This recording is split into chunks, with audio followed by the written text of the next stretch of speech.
Hi, I'm Dani Ives. I'm an artist, educator, and author. I'm thrilled to be collaborating with Felted Sky in bringing you these painting with wool kits. In the following video, I'm going to give you a quick tour of the supplies you'll find in your needle felting kit, and then I'm going to guide you along each step in creating your wool painting. Ready? Let's get started. Let's take a quick look at the supplies you'll find in your needle felting kit. So I'm just going to open this up.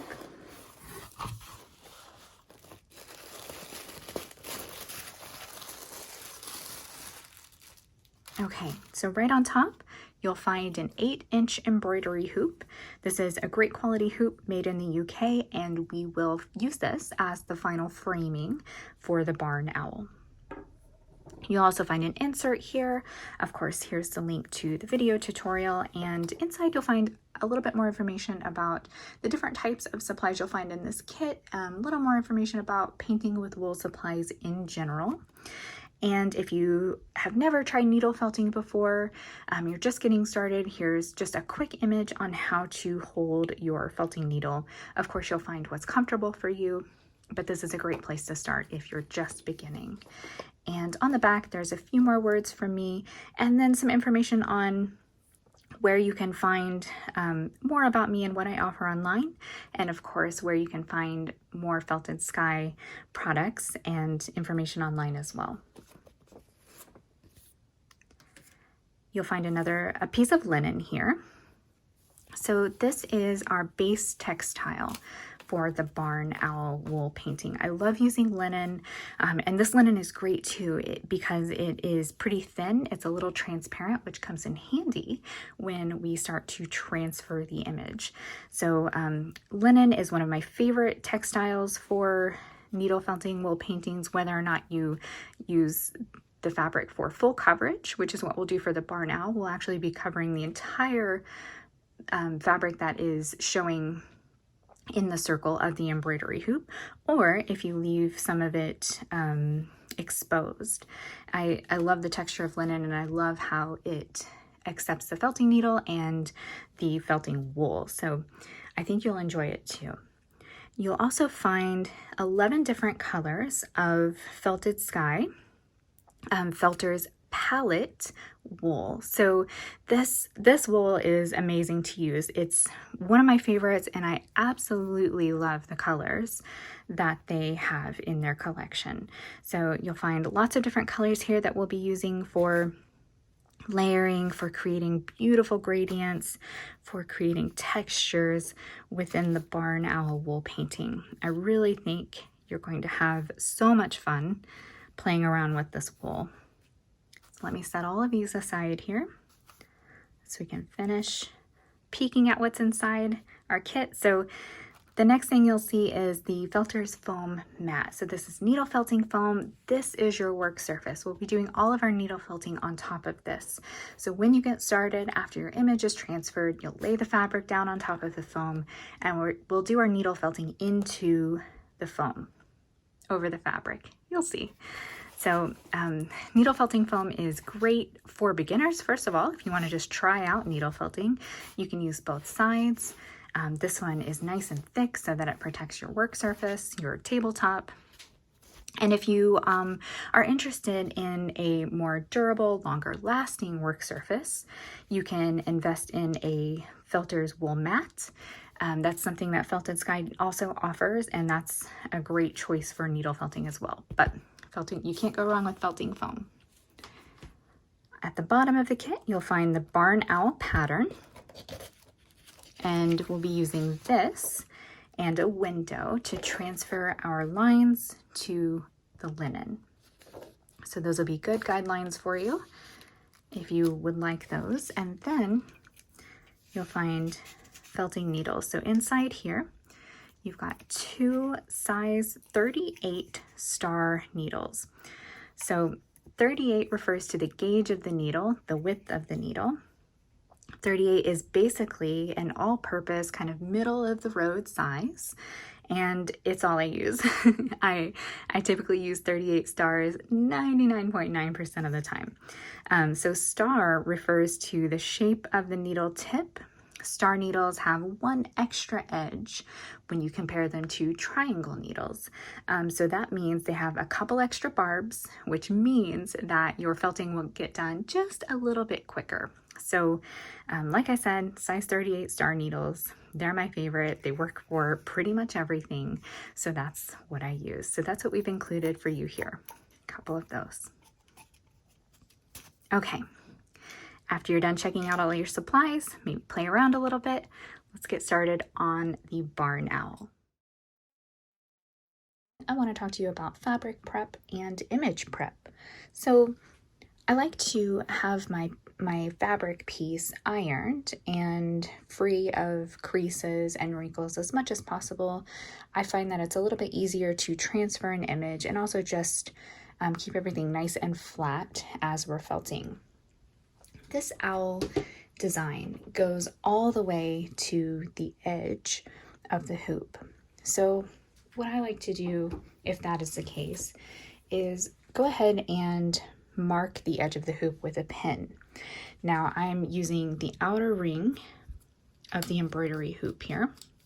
I'm just going to extend it a little bit to make it a little bit wider, and I'm going to center it in the middle of my fabric. I'm using a pen. This is a gel pen that I like to use for drawing on fabrics, but any pen that makes a mark on your fabric will work, a fine tip Sharpie, anything like that. And I'm just going to trace this circle.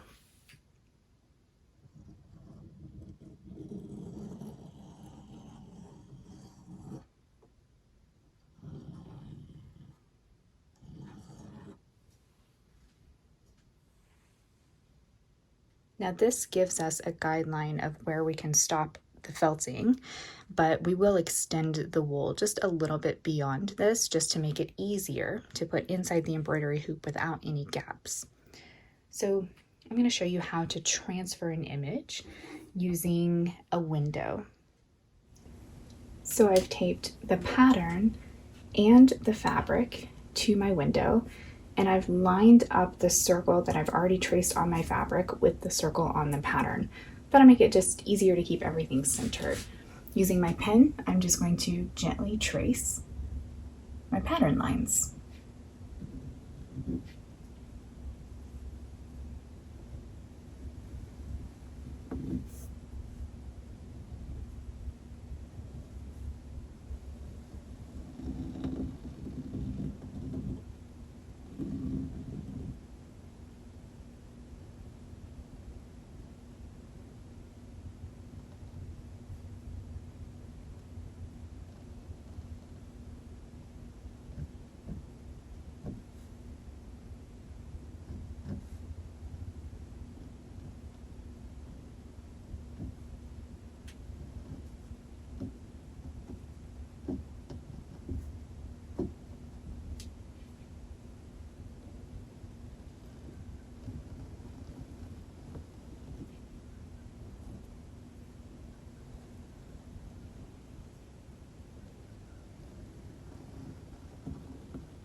Once your pattern is transferred, you're going to lay your fabric over the foam pad and just center the design so that it's within the edges of the foam pad. And it's time to get started. I like to do animals' eyes and their faces first. So I'm going to zoom in so we can get a little bit of a closer look, and we'll start felting. So we'll first start with the owl eyes, and to create those, we're going to be using black, a little bit of purple, white, and brown. So you'll need coal to start with. I'm going to pull just a little bit off of this, and one thing to keep in mind when you're filling in shapes, it's easier to start with less and then add more.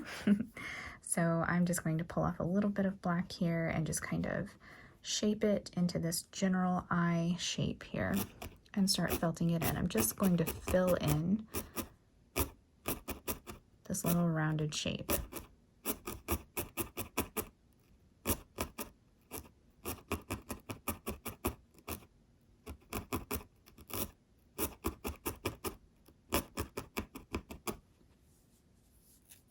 And I do want to make sure that I get full coverage here, so any bald spots you see need to be covered up. So just add a little bit more wool on top. Just create a little patch.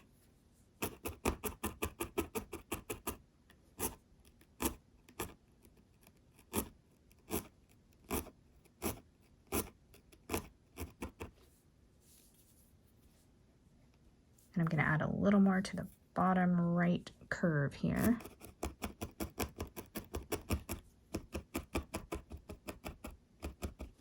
Now we can go ahead and do both eyes at the same time.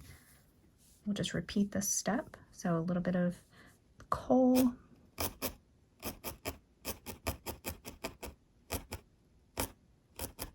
Set it right on top and then just start poking it in.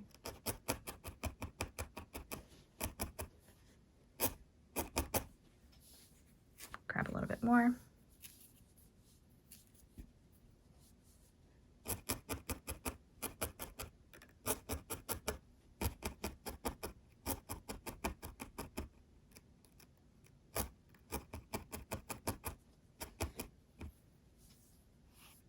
Okay, I'm going to create a little bit of an outline around the eye, and I'm going to use Brown Bear for this. I'm just going to pull off a little bit right now to work with. And I want to make kind of a long rope with the wool. So I'm just going to pull it apart a little bit and twist it.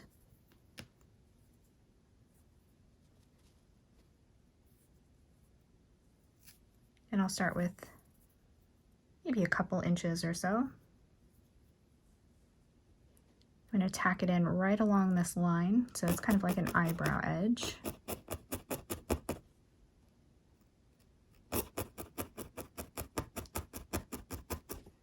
And I'm going to just trace the eye.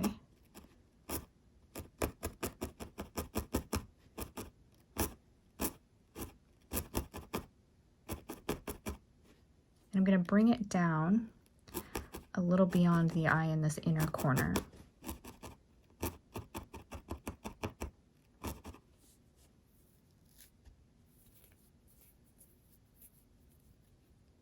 And then I'm going to do the same thing, except I'm going to just trace the remainder of the eye perimeter here.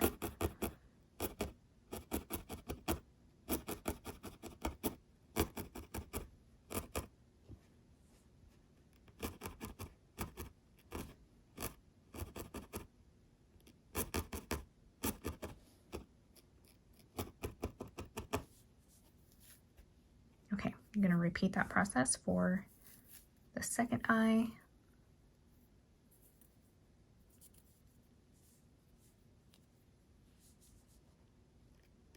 I'll just start down here on this side, since that's easier for me as a right-handed person, and also so you can see it.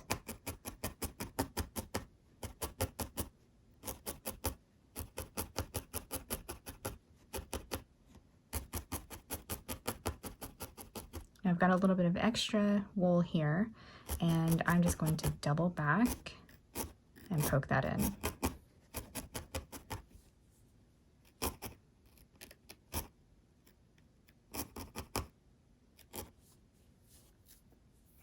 And I've kind of made this a little bit longer on the left side, so I'll just make it match on the right side.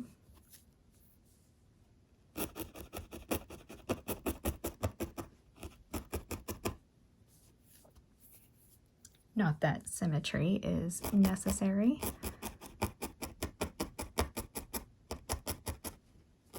But if you like it, go for it.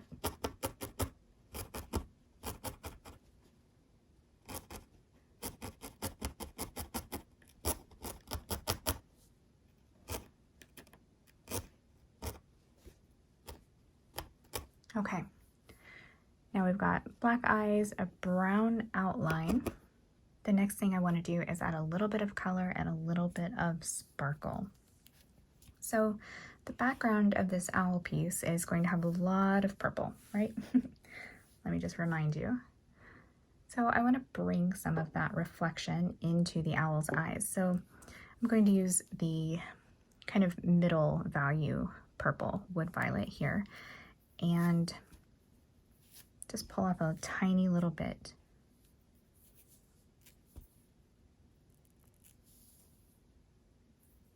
I'm just going to roll the wool up and create kind of an oblong piece here. And I'm going to tack it in right on top, following the curve of the eye.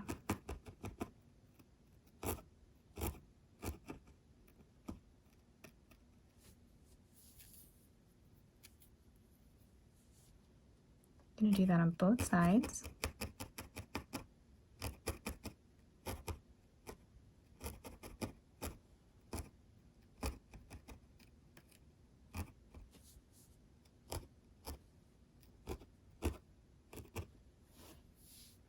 And now to really give it that sparkle, I'm going to take a tiny little bit of polar bear and roll it up into a little ball.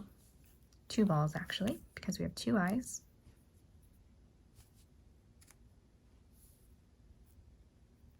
I'll try to make them the same size from the beginning. Sometimes that's more difficult said. Easier said than done, more difficult to do. So I'm going to pick up one of these balls. You can just place it right here. I'm going to do it at the edge of the purple so that it overlaps the purple. And I'm just going to gently tack it in. I'm going to tack in the edges of the ball.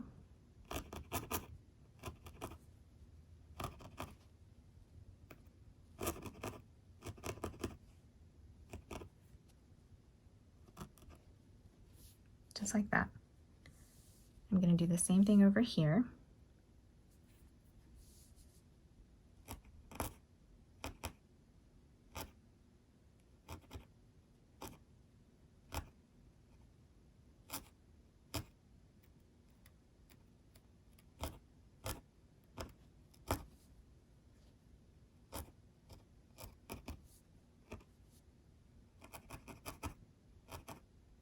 Trying to make these match in size a little bit by just doing a few extra pokes.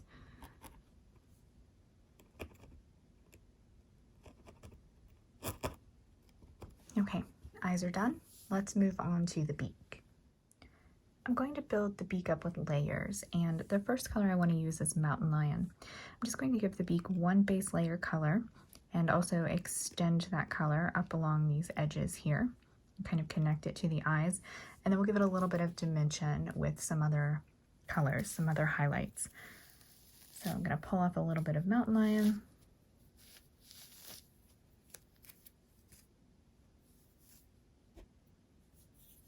And I'm just going to start by filling in this beak shape.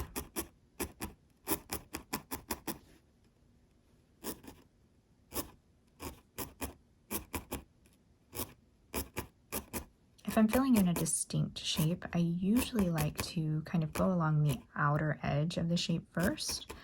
So just kind of get an outline in that I then will fill in the rest of the surface area.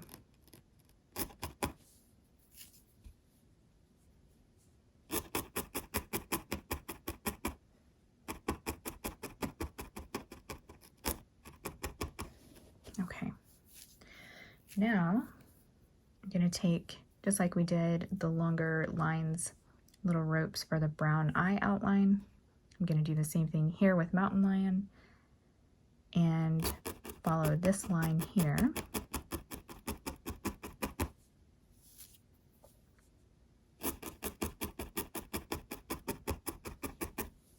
I'm going to make it pretty thick because I am going to be filling in all of this area with more wool. And I don't want to lose this. I know some of the other wool that I add will start to cover it up. So I'll just make it thick enough now.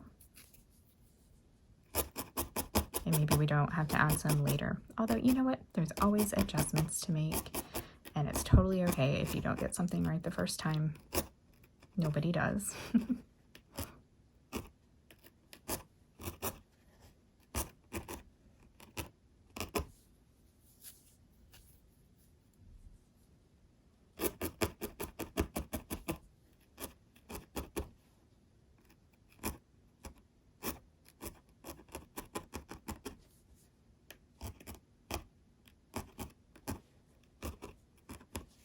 Okay, so to make this feel a little more dimensional, I'm going to add fawn to the left edge, our left, of the beak.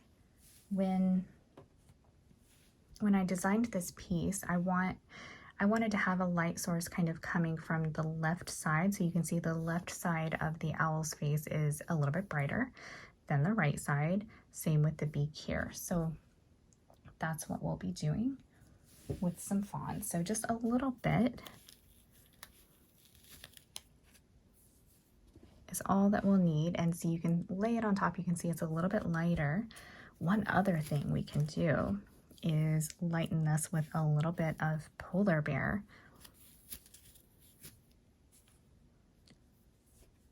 And we can mix these two together. So I'm just going to stack this little bit of polar bear on top of the mountain lion and pull them apart and just keep stacking, make little sandwiches. And pulling apart and stacking the same direction every time to mix it. And so now when we lay this mixture on top, it's even a little bit brighter than it was before. I like that. I think that's great. You could always just use fawn, and that would be great too. So I'm going to fill in the left side of the beak with this color. I'm just going to add it right on top.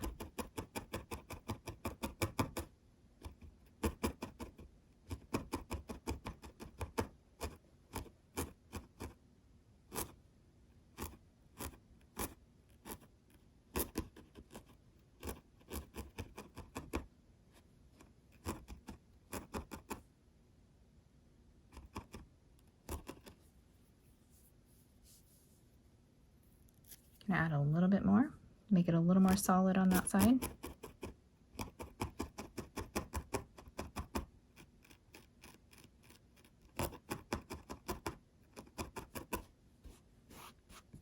Okay, now we're ready to start on the feathers of the face. The next step for this barn owl is to create the feathers on the face. And I just want to take a look at this real quick. I've basically divided the face into halves. So we'll start with the left half and then do the right half, and we'll just kind of build those up in different sections. So I'm going to start with polar bear. And I want to give this entire left side of the face a layer of polar bear.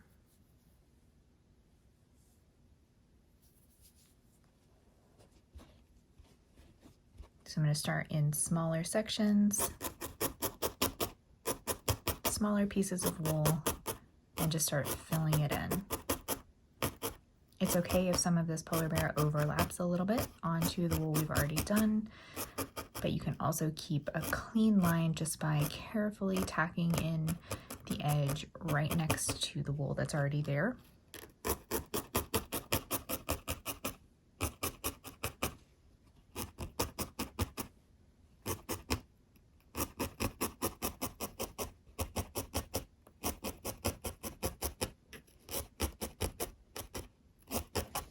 I do want to make sure that I get full coverage here. So if there are any thin spots, any places where you can see the linen shining through, peeking through, then go ahead and add more wool.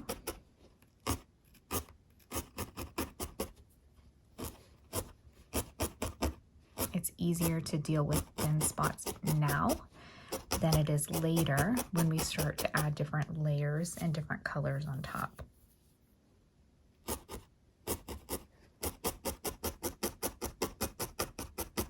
So I'm just going to carefully work around this little brown outcropping here.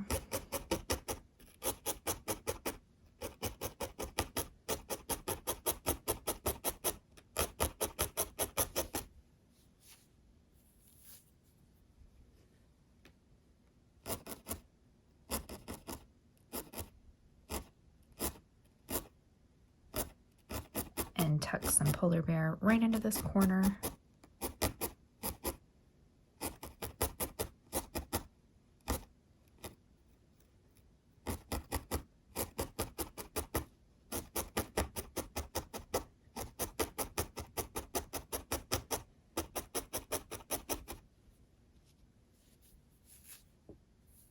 I can see a little spot right here where maybe the wool is thin, so I'm just going to add a little patch on top.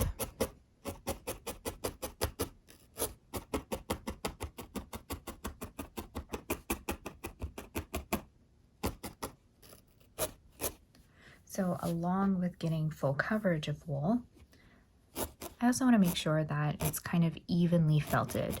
So I want to ensure that there's not a lot of lumps in it, that everything's just kind of one dimension.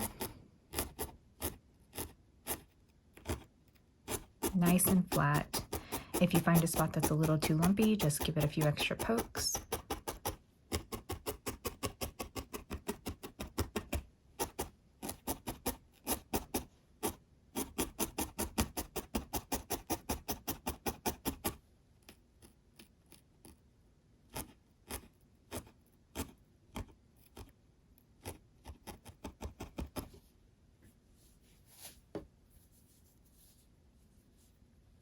I'm going to just kind of carefully trace the area here right around the beak. So I'm pushing the wool right up next to it and then poking right along that outline.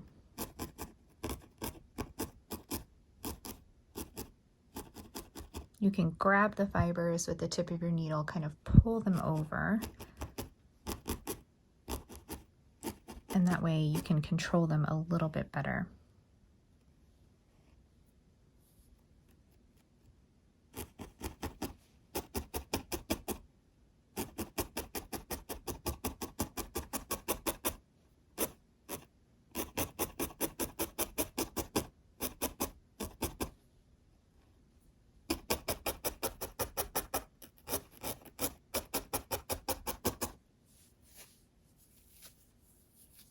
Gonna add a little more to this section so that our base layer is nice and thick.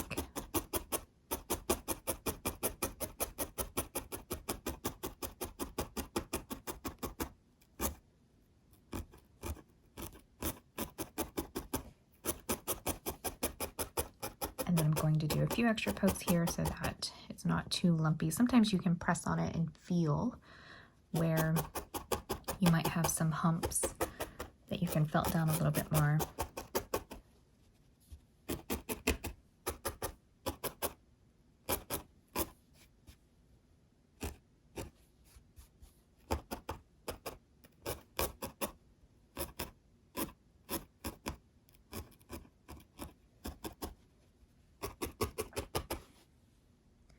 Now I want to do a little bit of shading to the side of the face.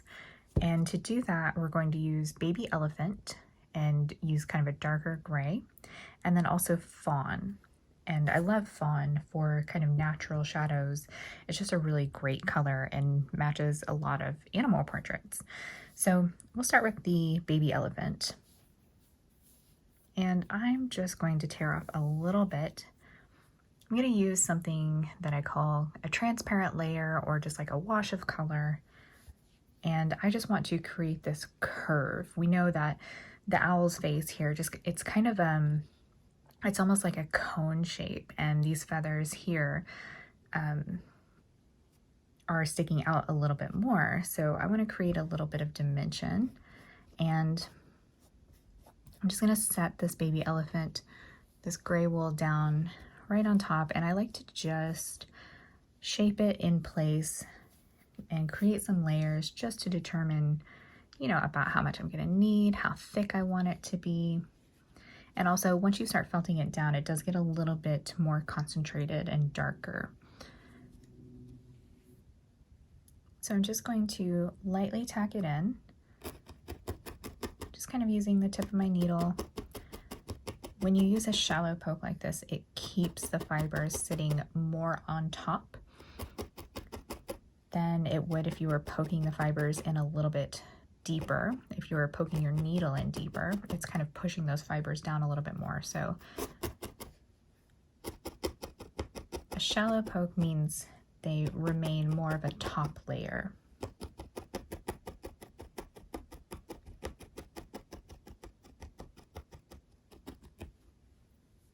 Right now we can see needle holes. I'm not worried about that at all. The more wool we add, the less we'll see. And needle holes are just, they're part of creating a wool painting. They're always there. The more wool you add, the less visible they become.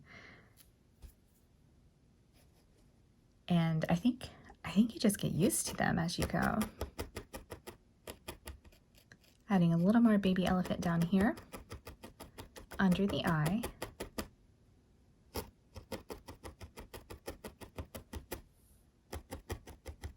And then I want to grab some fawn. We're going to do another transparent layer.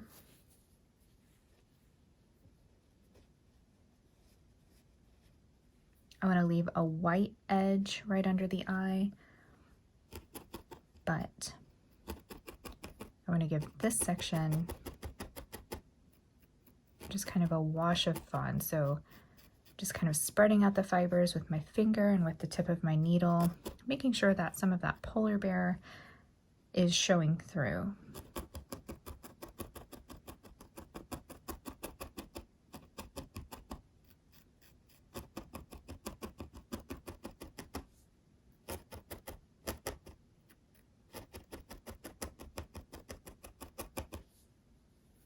Now, if you put on too much fawn or too much baby elephant, you can pull it back up. That's totally fine. I love how forgiving this medium is. And any piece that you set down, maybe it's too much, you can literally just pull it back off. Okay. You can also put a little bit more polar bear on top. If maybe you add something that feels a little too dark, we can come back with a light wash, so a really thin layer of polar bear, and just kind of mute it or make it fade out a little bit more.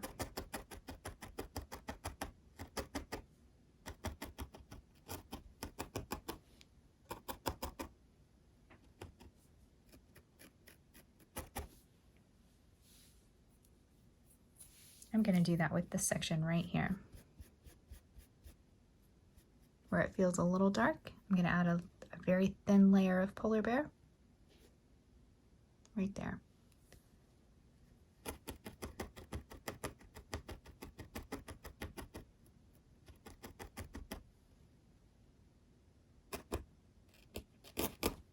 Now another thing I want to do is give this section a little bit of texture. I love the facial feathers of owls. They just have a really unique pattern. And so I want to replicate that. I'm going to do that with some polar bear. And we might make a mixture of polar bear and baby elephant. Let's work with polar bear first. So remember how we made these long lines, these outlines of the eyes with the brown, and we did the same thing here with the beak. That's what we're going to do with polar bear. And I want to just start with really thin pieces. And I want to make those lines that radiate from the eyes. This technique can take a little bit of practice. But I'm going to anchor them in one spot, pull them tight with my other hand, and then anchor them at the other end.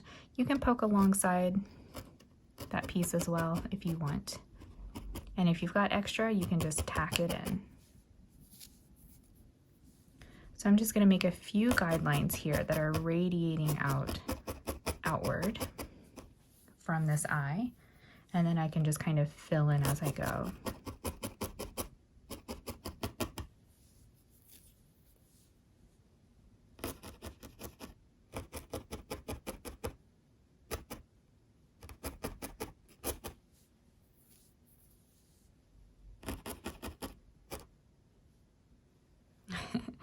that one. Let me just pull that piece back up.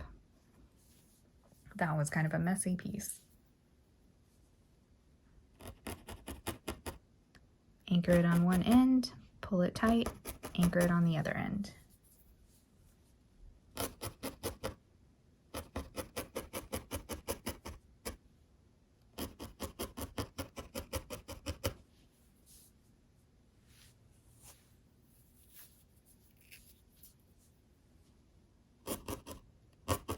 And they don't have to be distinct solid lines either. We could just do like a bigger swatch of wool here. Just to kind of build up this texture a bit.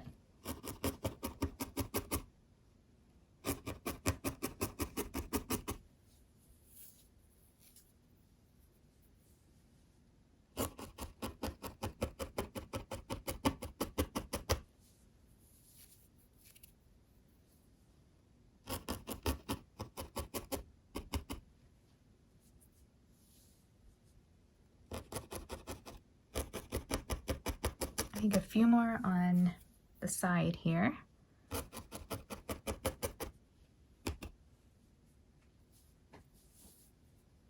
All right. I love the way this looks. I think we can move on to the other side of the owl.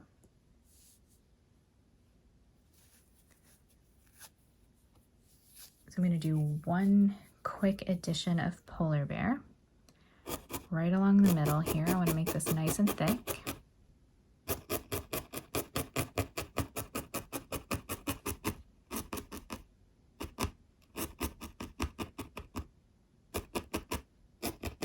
And now this side is a little more in shadow, so I'm going to have a slightly different approach than the other side. I'm actually going to use fawn as a base color all the way around until about here, and then we'll switch to polar bear and just kind of make it a little bit of a gradient. Polar bear is also going to be concentrated along the edge, just like it is on this side too. So with a little bit of fawn,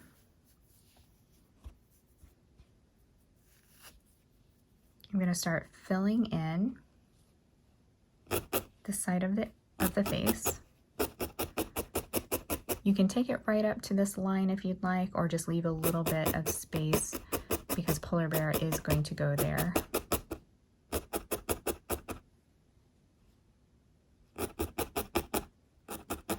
And I'm also going to be putting polar bear along the edge of the beak here and on the eye. So we can take fawn almost to that section.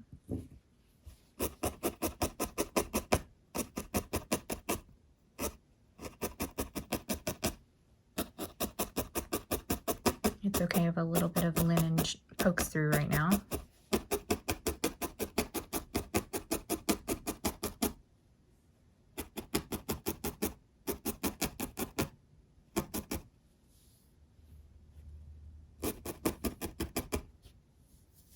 Grab a little bit more.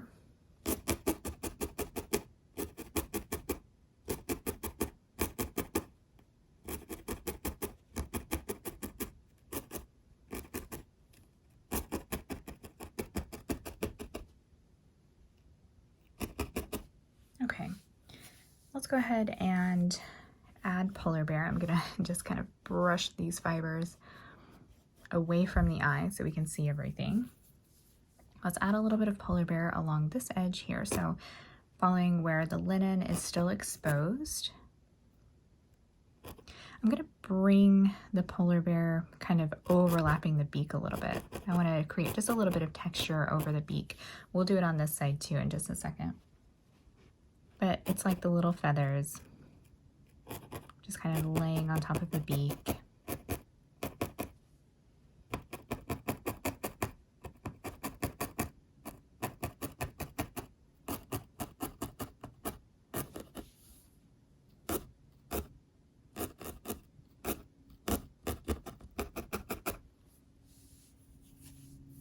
Okay, and then I want to overlap a little bit of polar bear onto the fawn,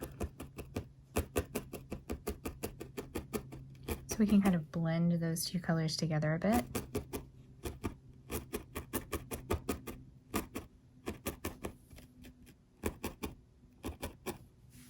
then I mentioned bringing some texture over the beak on this side. So I'm just going to take a little bit of polar bear, tack it in, make kind of like a little point. And I'm going to do that twice.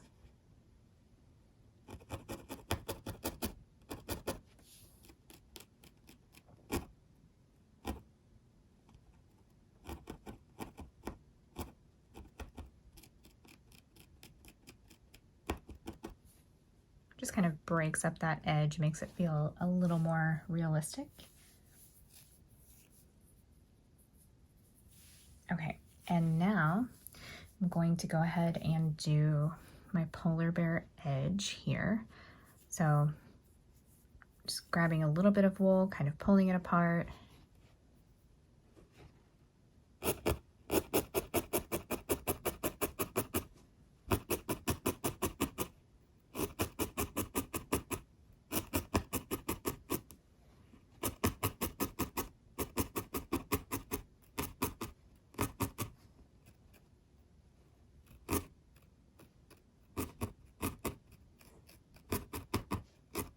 And where these two polar bears meet, sounds like the start of a joke or something, I'm just going to bring this section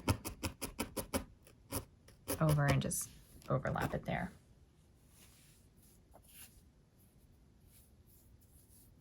Now I do want this to be a little less defined, so I'm gonna do another thin layer, wash of color, gonna overlap both the fawn and the polar bear that I just added and start to create a gradient.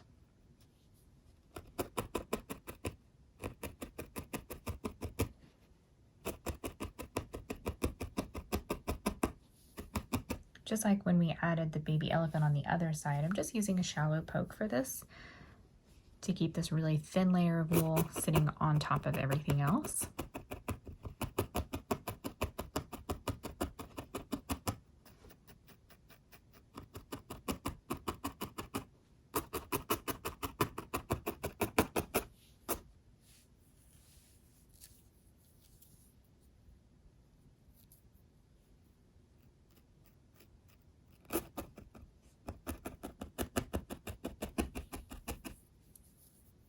Create a little more of a gradient right here, a little bit of a softer transition, and right here.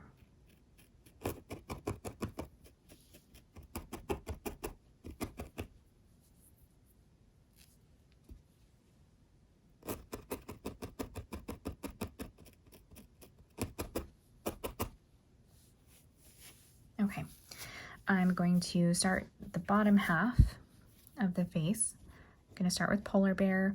I will go ahead and tuck it right along this beak edge so that I can try to keep this line really defined, nice and sharp.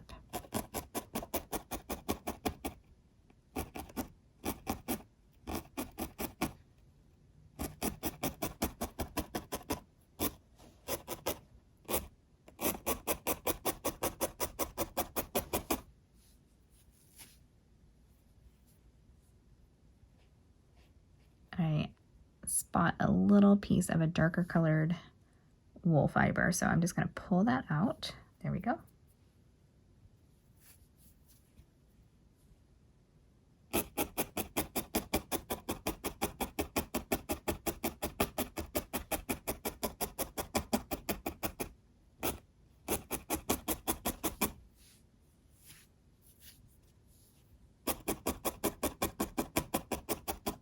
Again, make sure you're getting nice, even coverage, solid coverage, so that none of the linen is peeking through.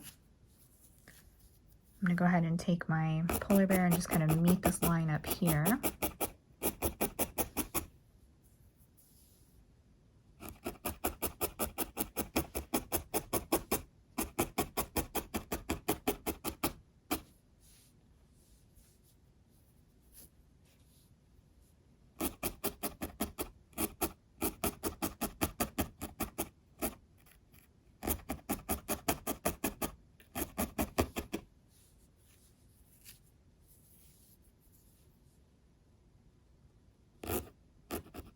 And I'm going to carefully cover this linen with Polar Bear. Just kind of tuck it right next to that brown bear line.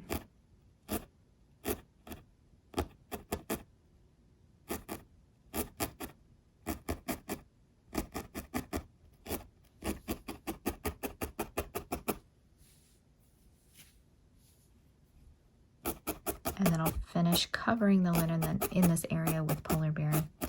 And then we'll make a nice transition from that fawn into this area because I do want this side to feel darker.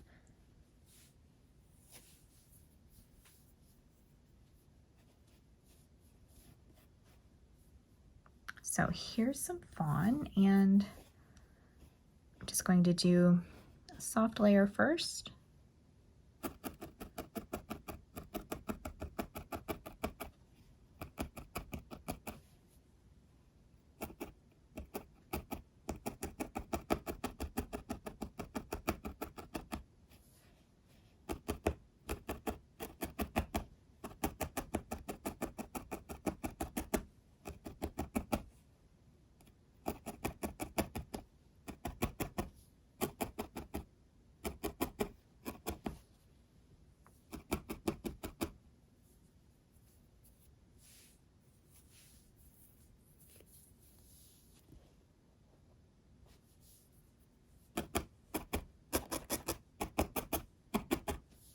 Okay, let me clean up a little bit of this. So I can see how the fibers are just kind of overlapping the eye.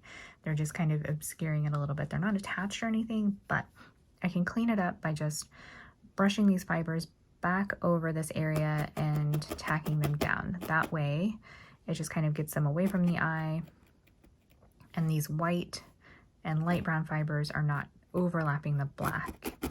Just kind of keeps everything a little bit cleaner. Okay, so I want to put a little bit of baby elephant right here in this fawn section, just to create a little more interest in the shadow colors.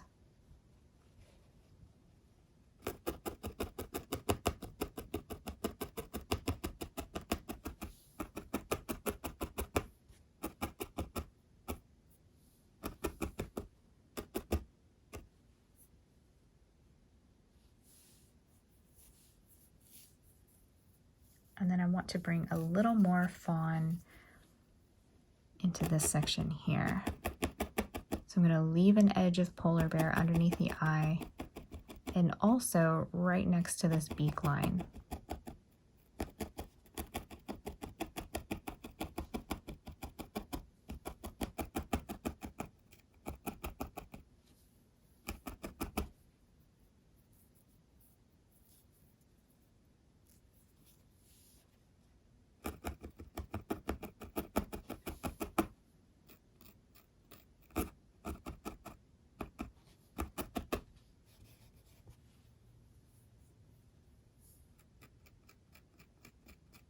Okay, so I'm just using the tip of my needle just to kind of brush around some of the fibers so that they're not concentrated too much in one area.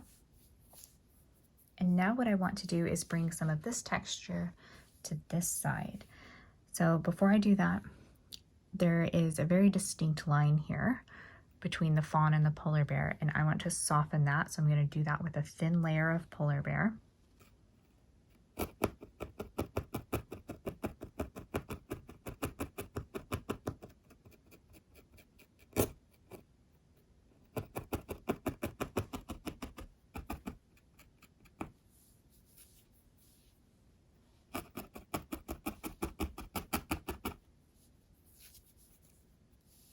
And I'm just going to tuck a little bit more Polar Bear right here. I can see this pin edge.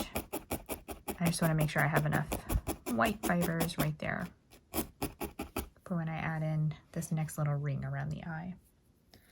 Okay, so using the same technique and creating very thin, sometimes transparent lines, I'm going to mark out again some lines that are just kind of radiating from the eye in that kind of circle pattern, right? So they It's like they're meeting at the very center of the eye.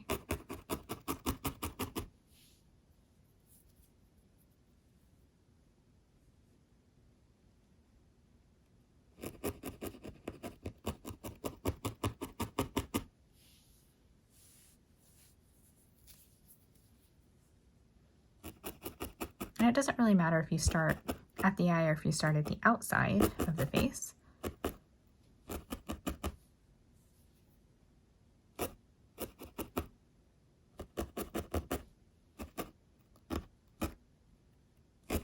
Just whatever is easiest for you. There are no rules here. However you want to get it done, if you want to get it done, is totally fine with me.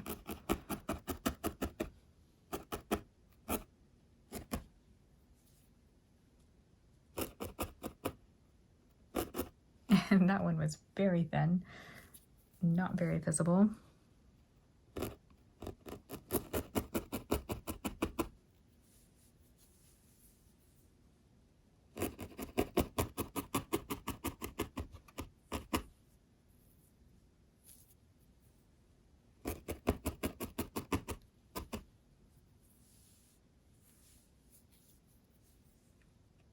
Okay, I'm going to add a few more.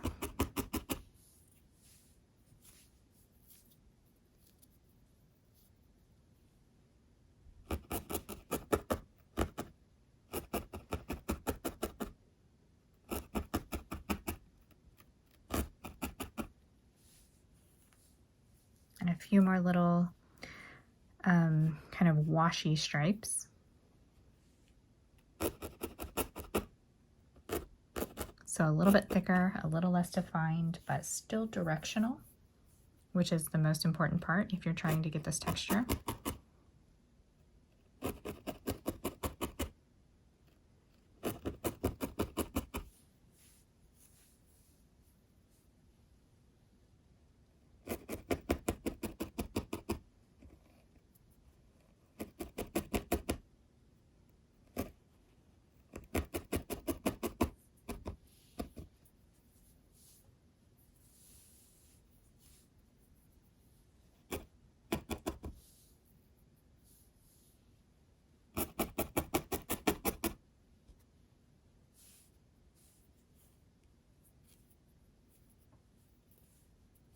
Okay, I think the last thing I want to do for this owl, I'm going to clean up right around the beak here.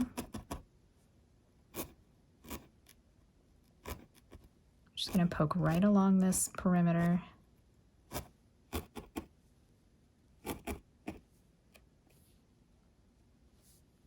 And then with some polar bear, I'm just going to overlap some of this mountain lion just to thin this out and make it match the side a little bit better.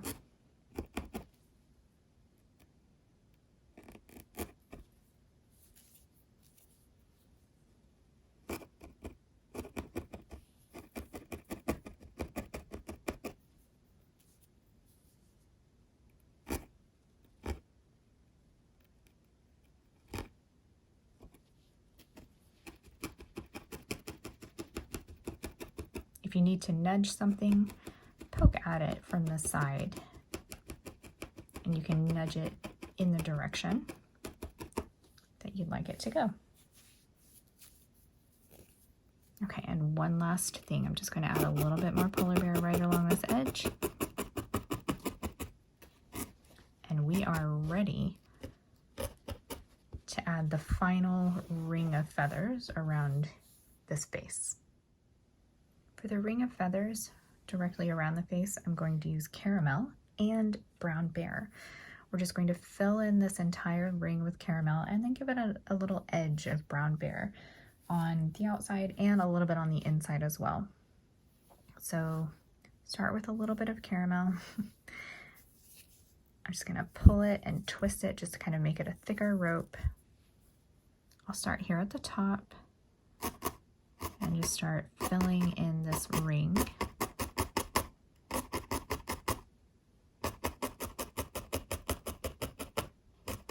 Try to keep a nice distinct line from the polar bear. I do want this to be a little crisp. rather than kind of overlapping.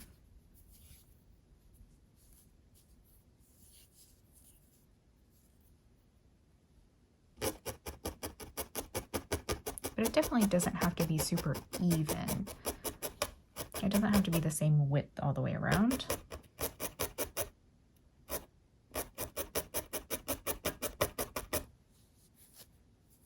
Close, but it just doesn't need to be perfect. We know that animals are not completely symmetrical.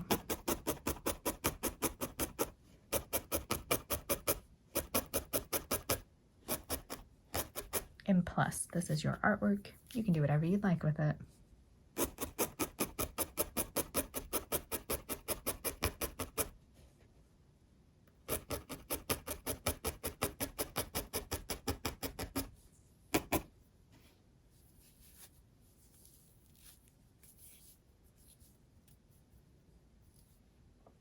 Okay, I'm going to start up here, just kind of work my way to the left.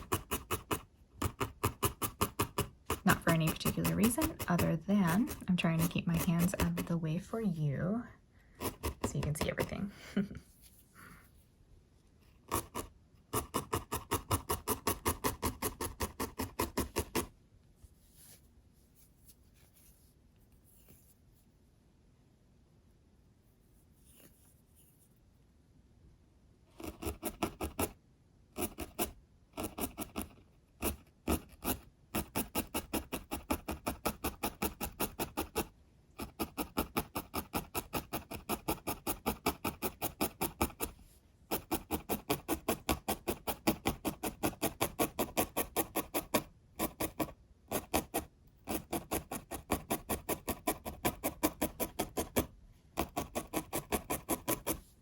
Okay, I'm going to add a little bit more right here.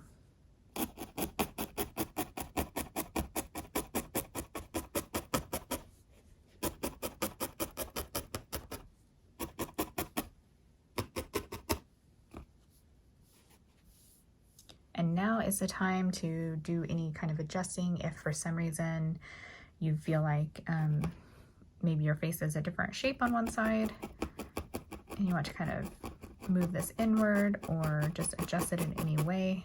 Now is the best time to do that before we start filling in the body, feathers, and also just the details around this ring, which we'll be using brown bear for. So you'll need just a little bit of brown bear.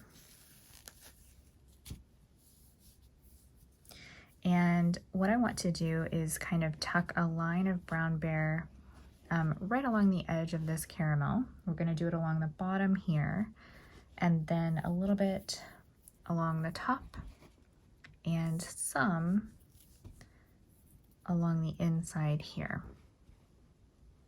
like that, okay? So I'm going to pull off a little strand, do a little bit of a twist just to kind of gather it. And I think I'll just start here at the top.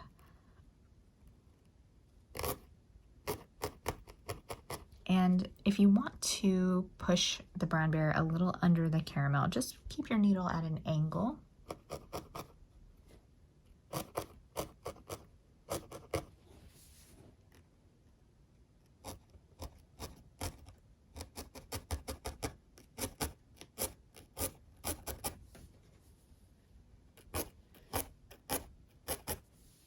This definitely doesn't need to be another perfect line. This is just a little bit of a color change, a little bit of definition.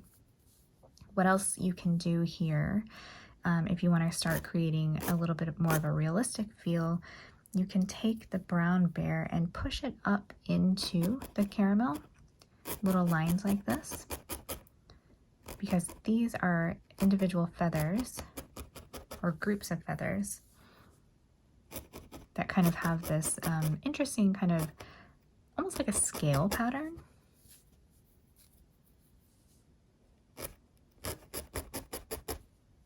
But feel free to try that out if you'd like. Sometimes it's easier to go ahead and just add the outer edge of brown and then go back to that same area with a separate piece of brown. And just kind of tuck it in like that.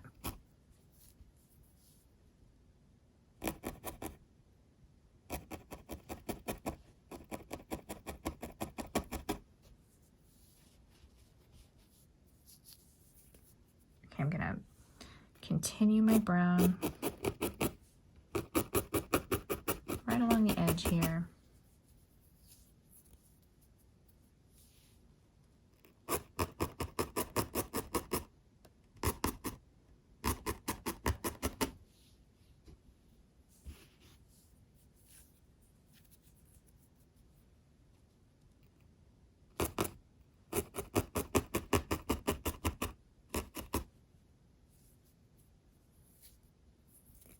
And then I want to do a little bit of brown on the inside of this little caramel ring.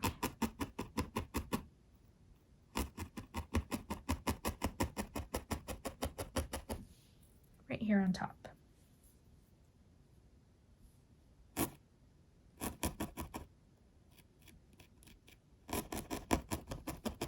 And just a couple more of these little texture lines down here, just for fun.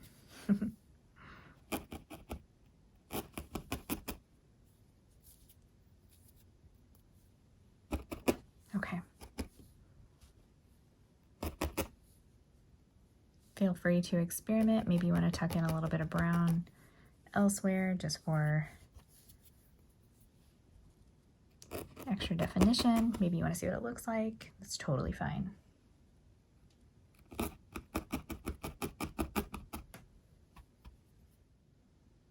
Now that the owl's face is finished, I'm going to work top to bottom to fill in the rest of these feathers on the head, along the shoulders, body, and wings.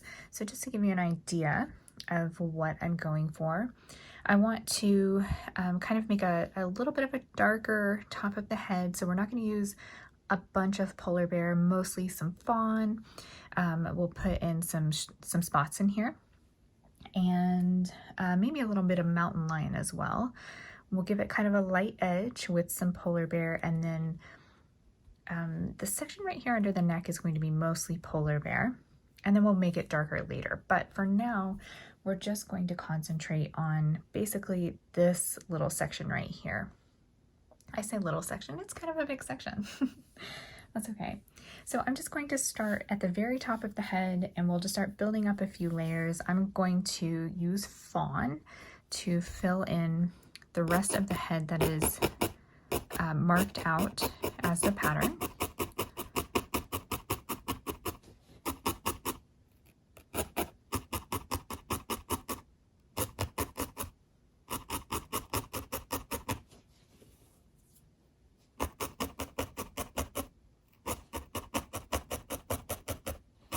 Just going to fill in this area.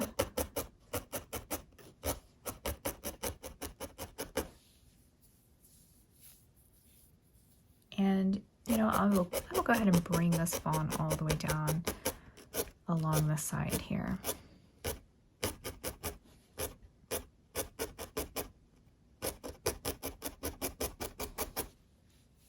I'll do that on the other side too,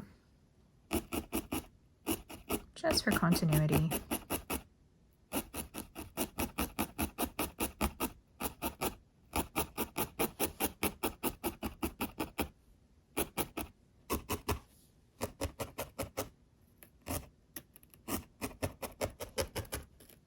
Okay, now using polar bear, I want to give this a little bit of color variation, and I want the owl to really stand out against the background. So I'm going to outline the entire edge in a little bit of polar bear.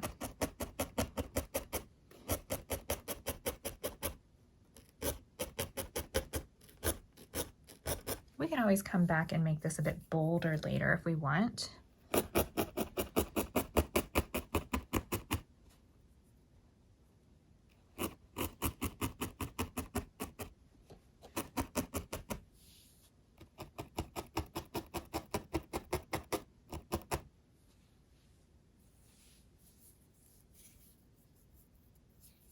Then I'm going to do the same thing just on the inner edge.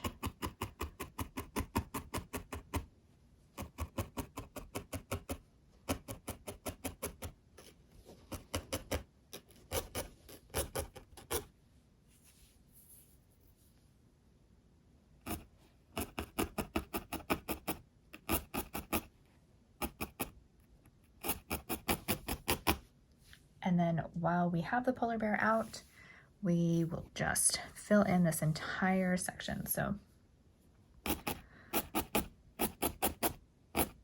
concentrate on getting full coverage.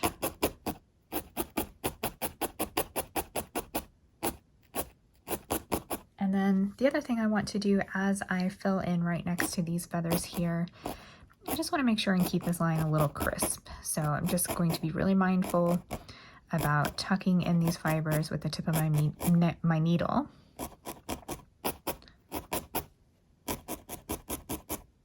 Just right along the underside. So you can use your needle at an angle.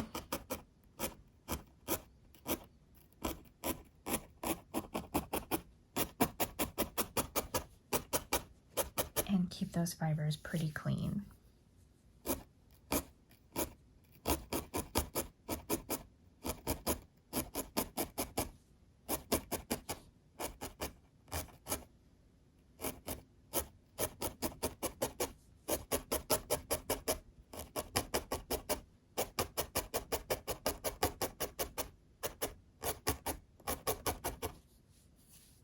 I'm going to go ahead and push the polar bear up into the fawn up in this area.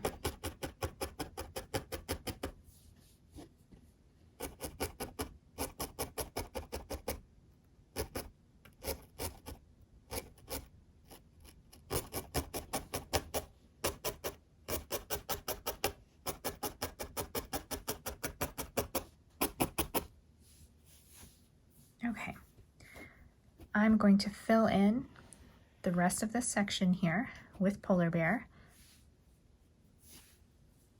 making sure I have good coverage and also that it's nice and even, not too lumpy or bumpy. I'm going to time lapse this, so I'll see you on the other side.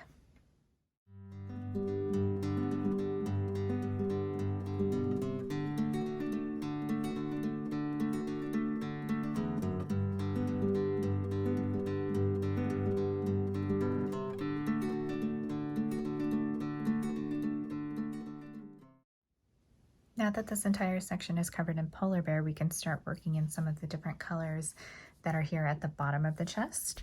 Let me show you this example. So I use a little bit of fawn, a little bit of wheat, and some different grays, and actually make a darker gray with the black to create all of the different color variations.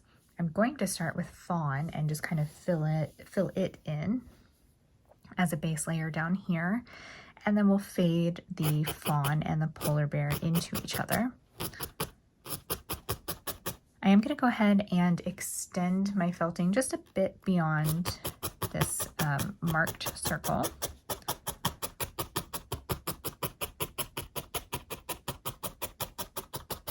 That way, when you go to stretch it in the hoop, if for some reason the circle maybe wasn't as big as it needed to be to begin with, or maybe if you're using a different type of fabric like wool felt, something that might potentially change shape on you a little bit, this gives you a little extra leeway when you go to stretch it so that the linen or the other fabric, whatever it is you're using, isn't visible when you put it inside the hoop. This isn't the end of the world though. You can always take your piece back out of the hoop, add more wool if necessary to cover up the fabric.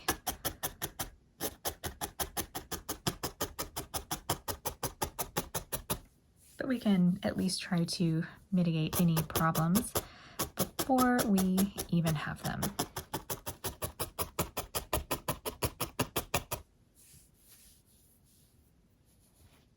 So I'm going to start, this is where my polar bear and my fawn are meeting. I'm going to start pushing some of the fawn up into the polar bear. So I'm just I'm going to let it kind of feather out and just kind of brush it out so that it fades in. I do want to make sure though that I've got plenty of coverage here so that none of the linen is showing through.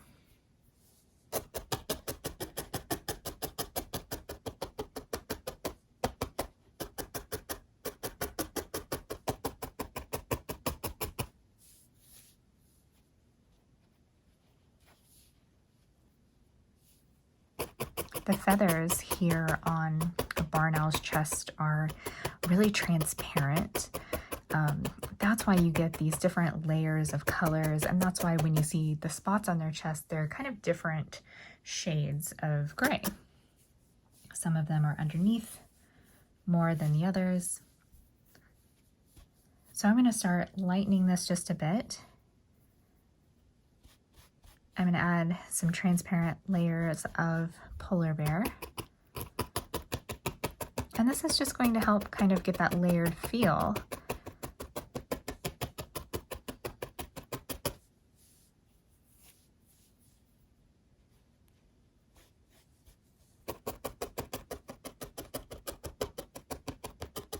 Just because we're using wool fibers doesn't mean that we can't use techniques that painters use. We can do sort of an underpainting or glazing with the wool where we have transparent layers and the layers underneath can show through. These are all really useful techniques, even for painting with wool.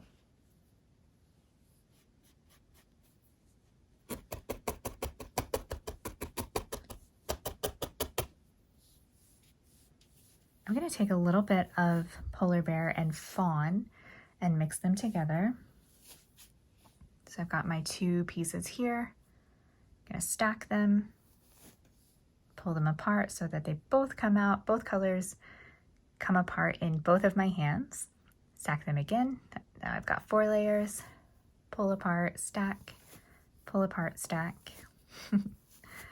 And just do this until your colors are as mixed as you'd like them to be. You can leave it a little stripy, kind of mottled, or try to mix it to be as homogeneous as you'd like. But having this option here, I think, is a great color transition for this area. So I'm just going to keep adding some transparent layers.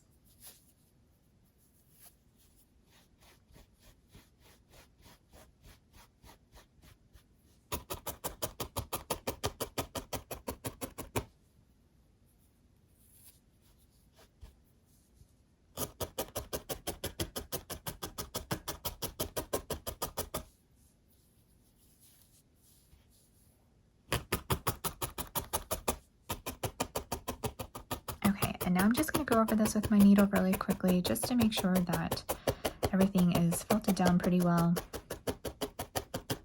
Nothing feels too loose.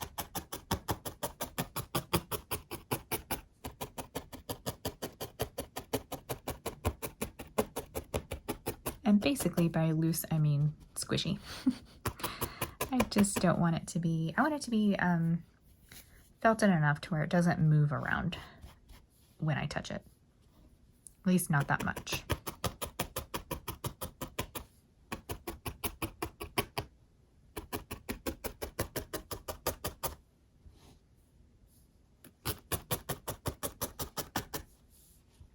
Okay, now I want to add a little bit of warmth to this, and for that I'm going to use some wheat. And I'm just going to add a little bit here, a little bit there, just not being, too strategic about this. But I just want to throw in a little bit of this kind of golden color. The wheat is a little bit lighter than the caramel, a little less saturated, so it's a little different. You could use caramel for this as well.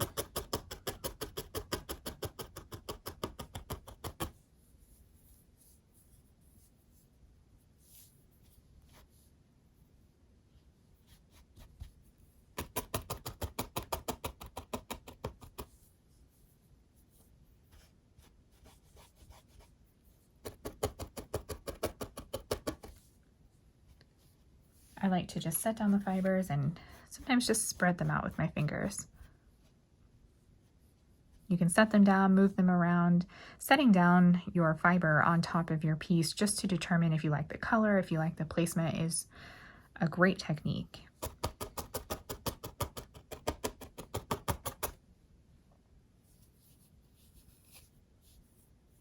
Okay, and I'm even gonna layer a little bit more of that fawn and polar bear mixture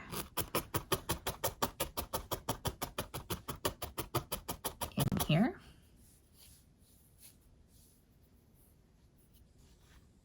Oops, that was not felted down as well.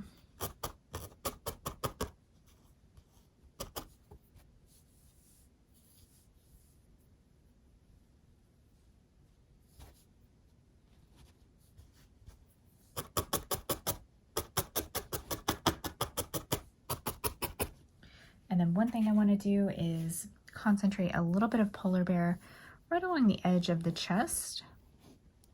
I'm going to distinguish the chest and the wings too with a slight darker shadow. But I also am just going to put a little bit of this light edge right next to it as well.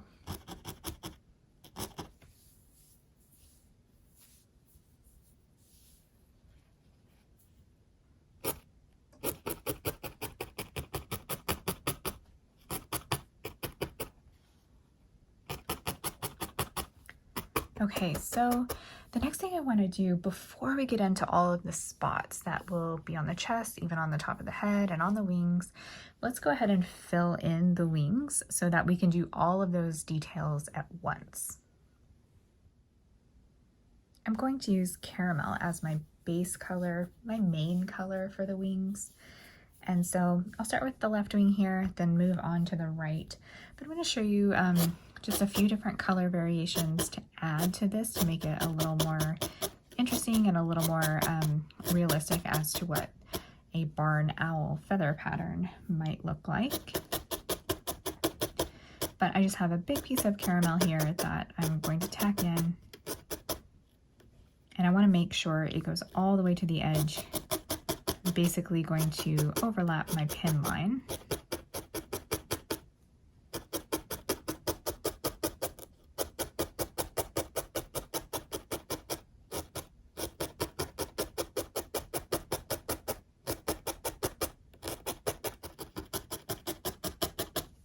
Go. I'm going to take it over here as well.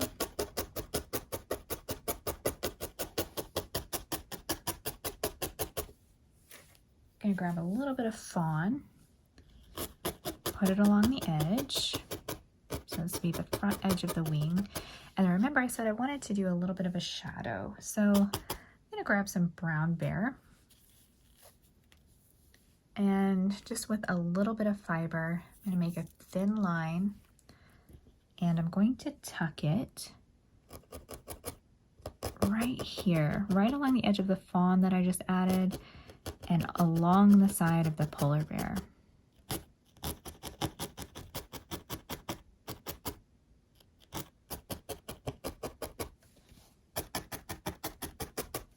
Okay, now I'm going to take a little bit of wheat and mix it with polar bear so that I can create an even lighter brown. And I'm going to add this right along the shoulder here so that the caramel color kind of fades into the polar bear.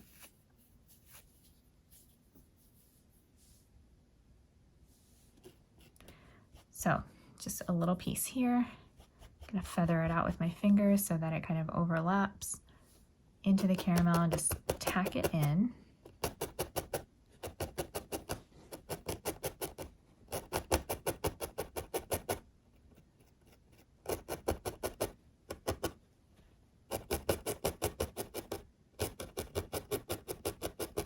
There we go. It's a nice light color to kind of fade into the polar bear, and I kind of separated my fibers right here, so I'm just going to patch it with a little more polar bear.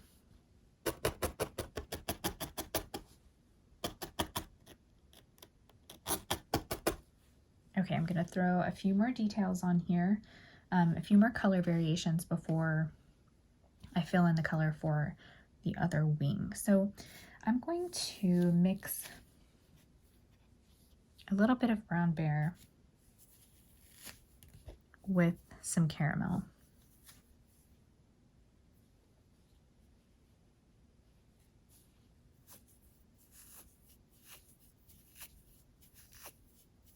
So I've got a richer brown that I can add to the top of this wing.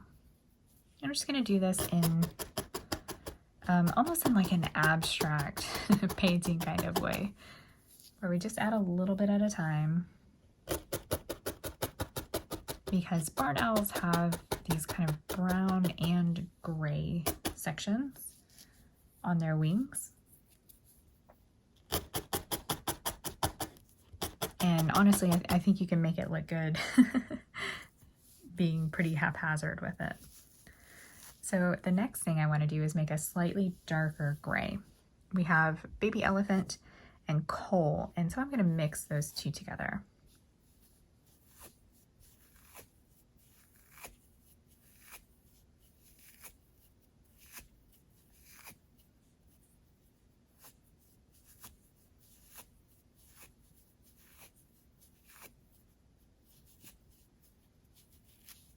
Okay, I probably didn't need, well, actually we'll use the dark gray later. I was going to say I probably didn't need to mix up that much, but it will come in handy.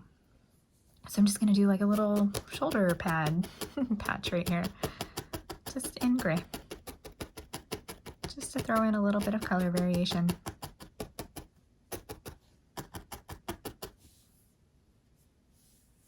Okay, the last thing I'm going to do on these wings is add a little bit of a front white edge. So this is going to be on top of that fawn and right next to the shadow.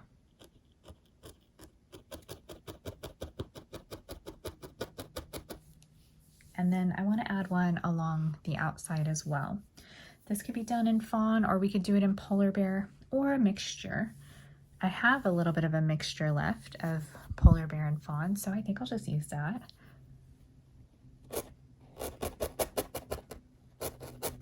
I'm going to give this owl a little bit of an outline.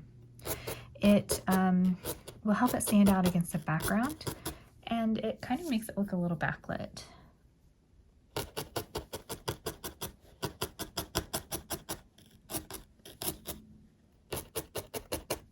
And of course, that's always adjustable. You don't have to add it. You can make it a different color. Okay. Moving on to the next wing. I'm going to follow the same process. I'm going to give it a base color of caramel.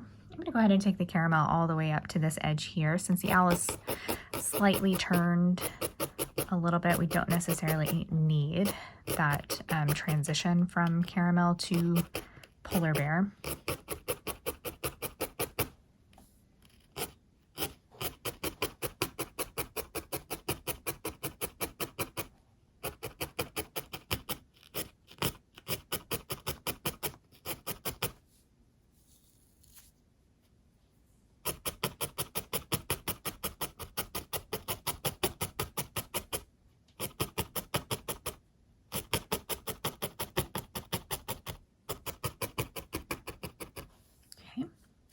I'll go ahead and add that shadow line with brown bear.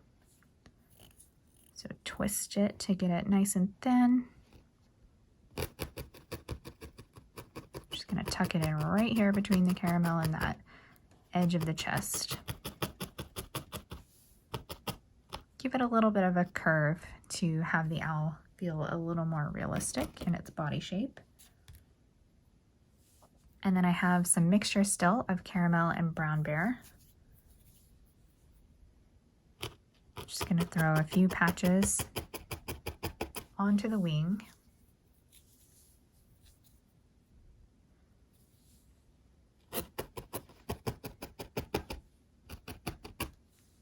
And just a tiny bit of that black, the coal and baby elephant.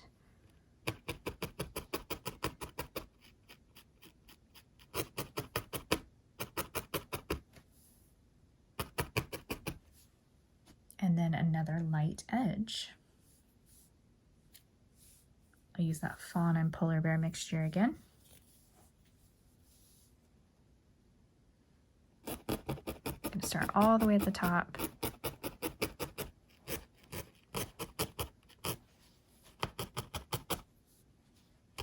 I want to give this wing kind of a nice curve too.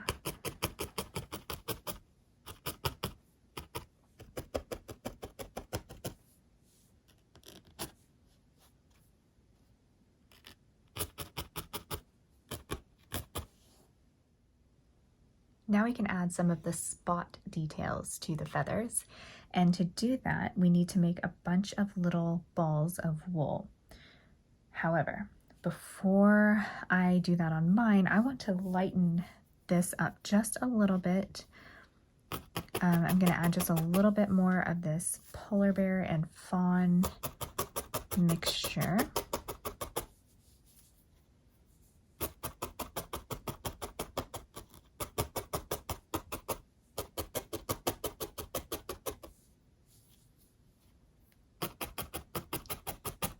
Just so that I can see some of the spots a little bit better.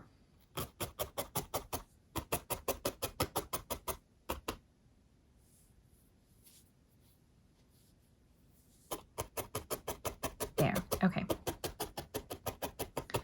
Now, I'm going to make 2 different colors of spots, and the first color I'm just going to use all baby elephant. And so to make little round balls, just tear off a little bit of wool, roll it up into a ball in your fingers, and then there you have it. So what I like to do is make a little pile, and sometimes, pro tip, it helps if you lick your fingers.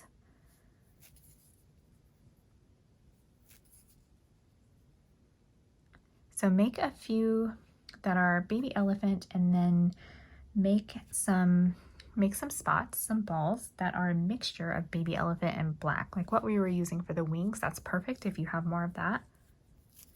So we want some that are slightly darker, some that are not. Okay.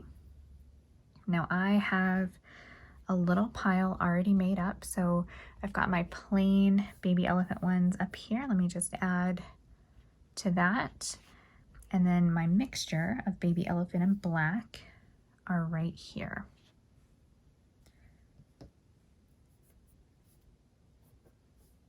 So the lighter gray ones are going to be concentrated more where the lighter feathers are up here. So these are a little less visible than the spots that are down farther along on the chest, but there are a few kind of interspersed here and there. So I'm just going to pick up one with my needle, just tack it into place. So poke along the edge of the ball rather than right in the center. If you poke it in the center, if you hit it just right, sometimes it goes all the way down, straight through your piece and into the foam pad, which is not really a problem, it's just annoying, because then you lose it. So I'm just going to start randomly putting these on here, trying not to make a pattern or anything. This one's pretty big. I'm actually just going to break this in half.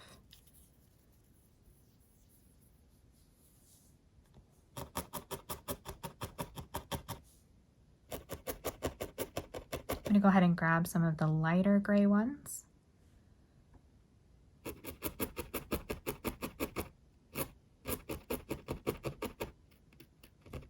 We can make an even lighter gray than this by adding polar bear and mixing it with baby elephant.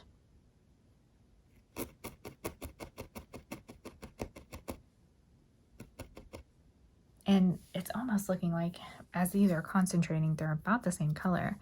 So here's an experiment. I'm going to take a little bit of polar bear and just kind of overlap one of these. And that actually gives it the feel that I'm looking for.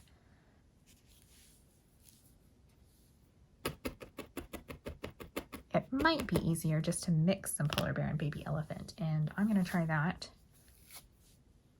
So here's a little bit of baby elephant, a little bit of polar bear.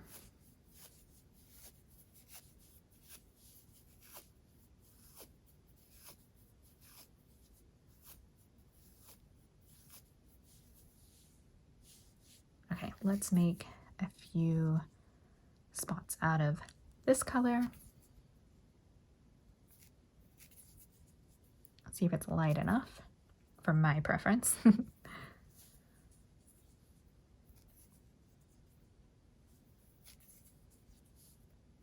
Okay. Tack one in. Yep, I like that a lot, so I probably won't need to actually make more than this.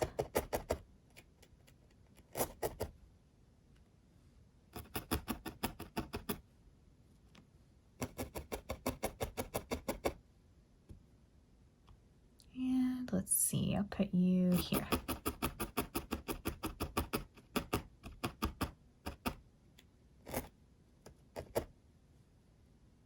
Okay, grab some more baby elephants and just kind of work my way down.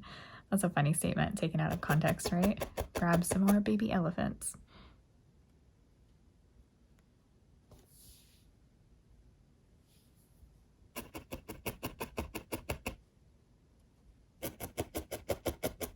Okay, and the baby elephant and coal mixture.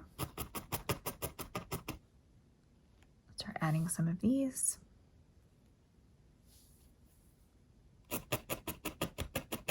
More toward the bottom.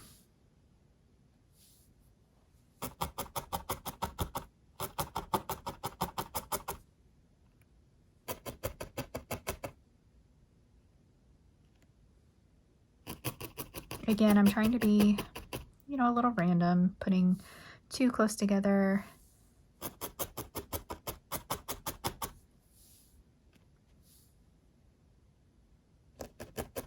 Maybe three close together.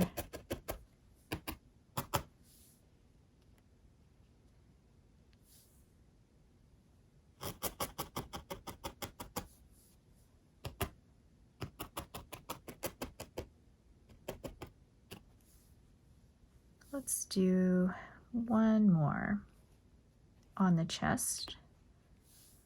I say right here.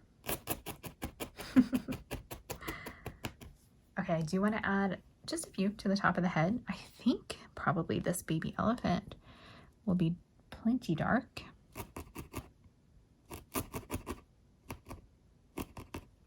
Maybe we could add one of these other ones.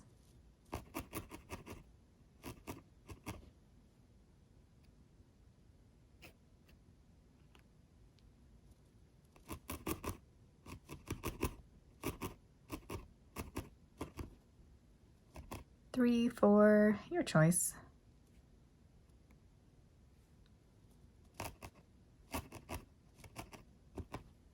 Okay, and now I want to add a few darker ones to the wings.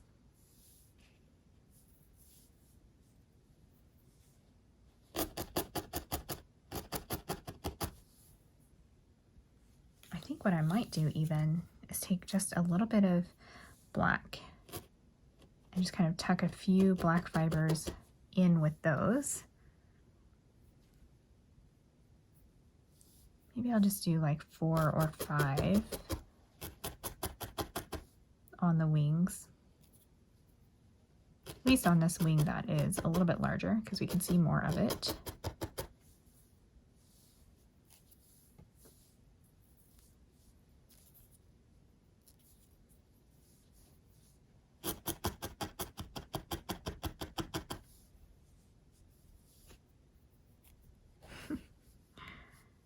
Got little wool balls everywhere. Okay, and then a couple on this side.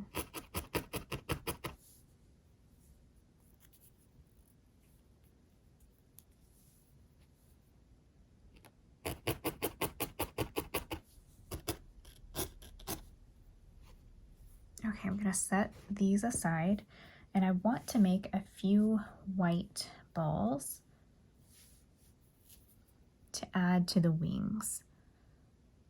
So I'm just gonna grab my polar bear, and on the underside of a few of these darker spots, I'm gonna add a little white counterpart.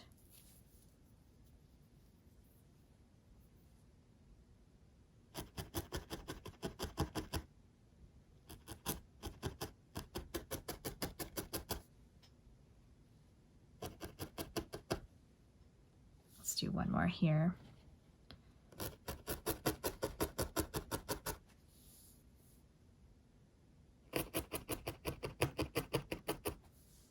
Then I need one more.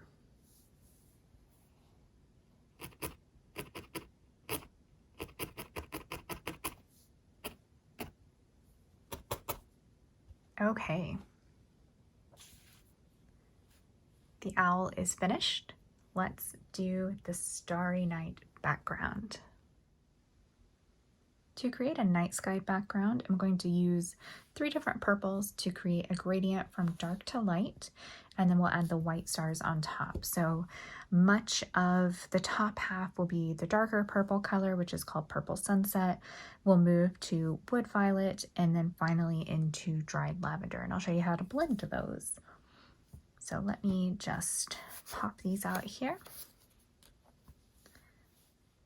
Set those 2 on to the side. I'm going to start with one side, and then I will time lapse the second side.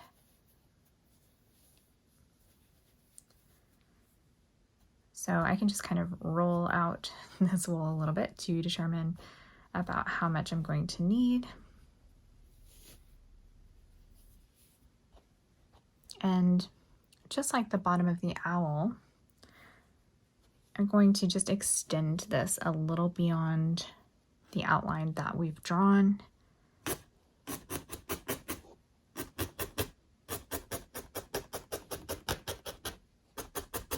Just to make sure that there's plenty of space.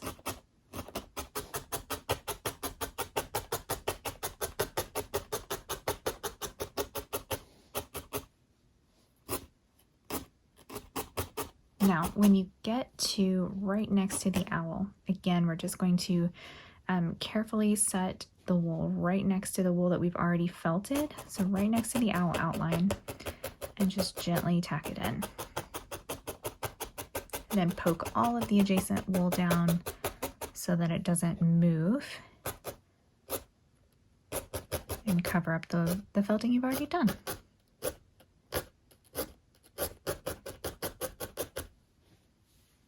We're going to go into to about maybe the top of the beak here with this Purple Sunset color. Kind of the perfect name for this situation.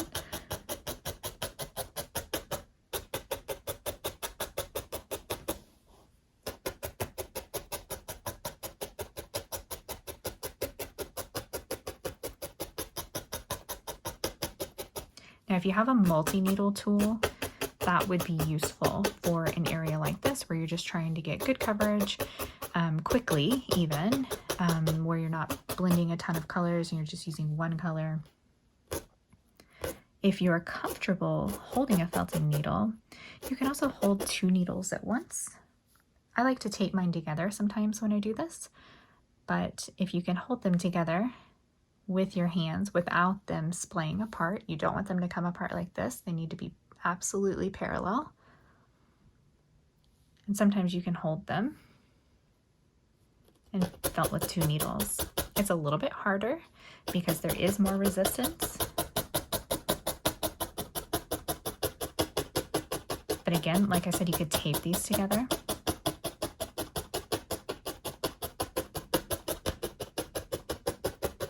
And that would hold them together for you. So that's an option if you need to do your work a little bit quicker. Okay, so I'm just going to gently pull off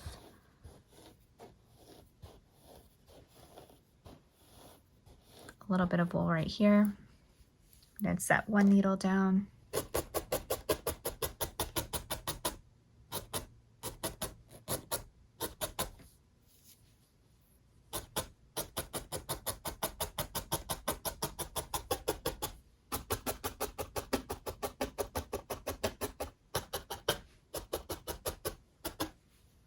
Okay, now moving on to the next color, Wood Violet. It's a little bit lighter. It's got a little bit more red in it, a little more saturated purple maybe. And I want to create a nice transition. So what I'm going to do is create a transparent layer. Just kind of spread it out. Sometimes I like to use the tip of my needle for this. Just kind of brush and feather the ends of those fibers out.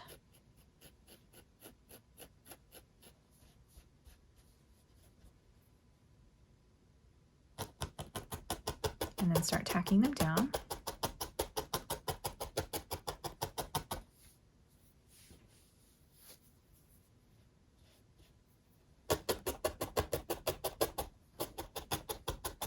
Then you can concentrate the Wood Violet a little bit more underneath that.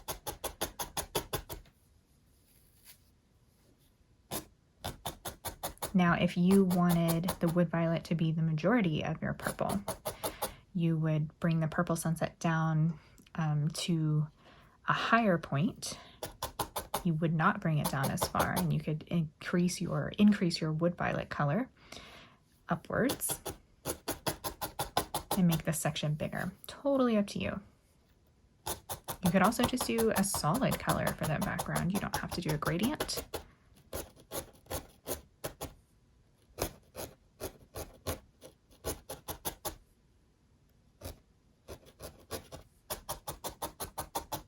So I am just sharpening these edges here between the purple and the white. To do that, I use my needle, I poke right along this outline, and I'm actually dragging the tip of my needle and poking as I go. So it's kind of a poke and drag technique. It's something I use all the time to make really sharp lines. When you do this, just be sure not to put too much pressure on the needle because needles can bend, they can break. So you're just putting a light amount of pressure as you kind of drag the tip of the needle and poke as you go.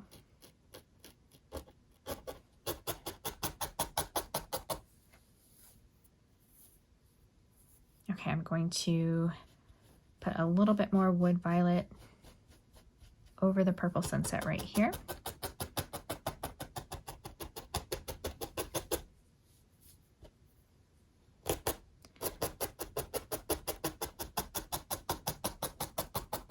I'm going to make a straighter edge.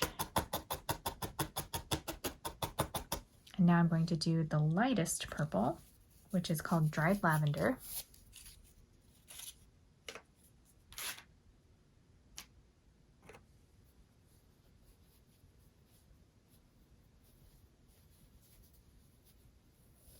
Grab a little bit of that. This light purple is more difficult to fade into this Wood Violet color, right? These two values, the Wood Violet and the Purple Sunset, are very similar, but the Dried Lavender is a lot lighter. So here's what I'm going to do. I'm going to go ahead and just fill in the area down here. We'll just go ahead and get our super saturated area done. Then we'll work on the blend.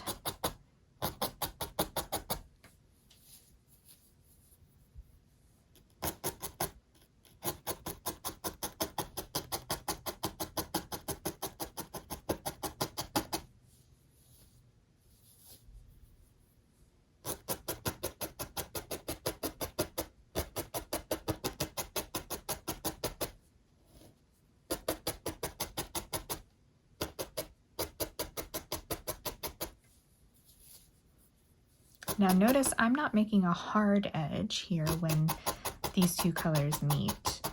I'm letting these ends just kind of hang out. They're loose for now because that is going to make it easier to blend in just a second. Okay, now that this whole section is filled with dried lavender, now we can start blending the two together. So I'm going to feather out these fibers, start to tack them down.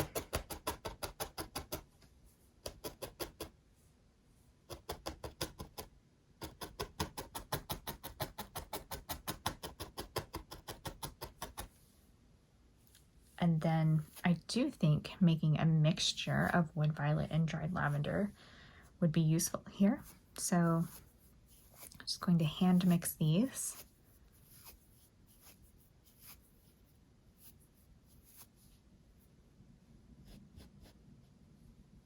I think I'll add a little bit more.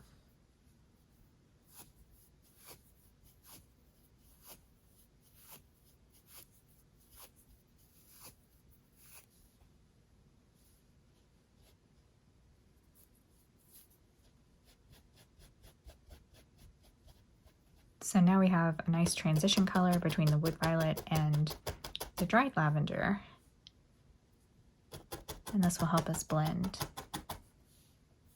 So light layers, overlapping both sections.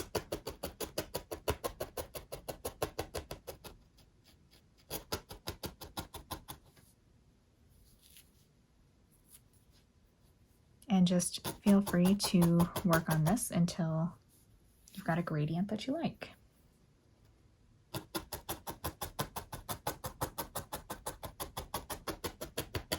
It also doesn't have to be perfect.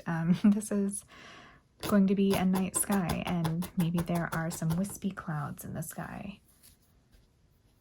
Or maybe the light is just refracting through the air in a special way.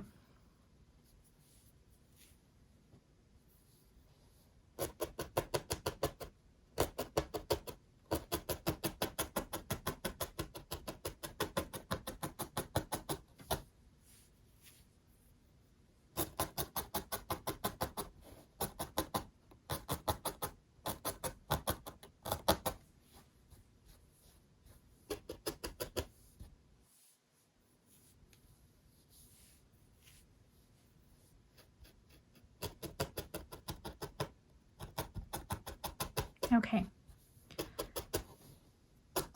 I like the way this looks.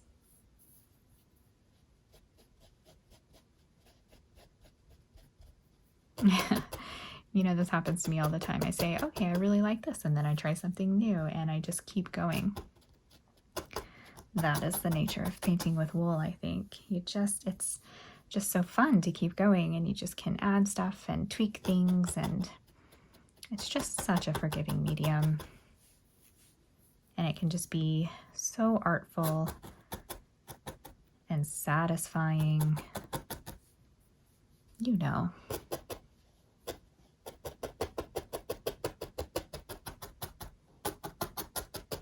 Okay, now I'm going to stop and I'm going to film the other side. I'm just going to time lapse it.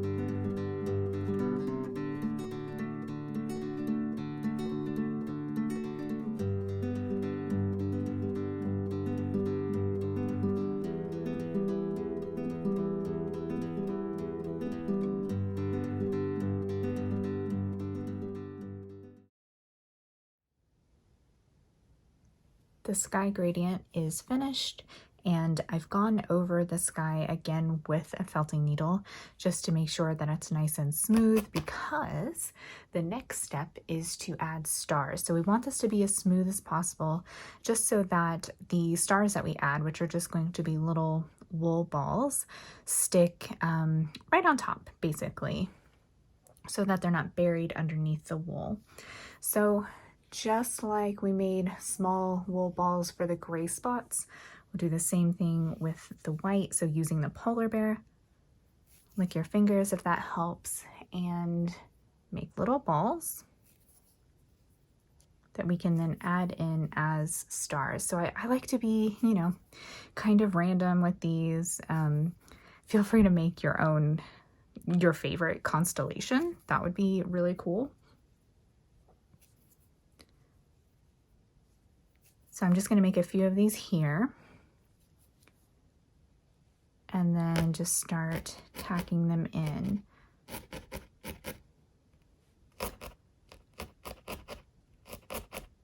Remember, just like the gray spots, poke right alongside the edge of the ball first.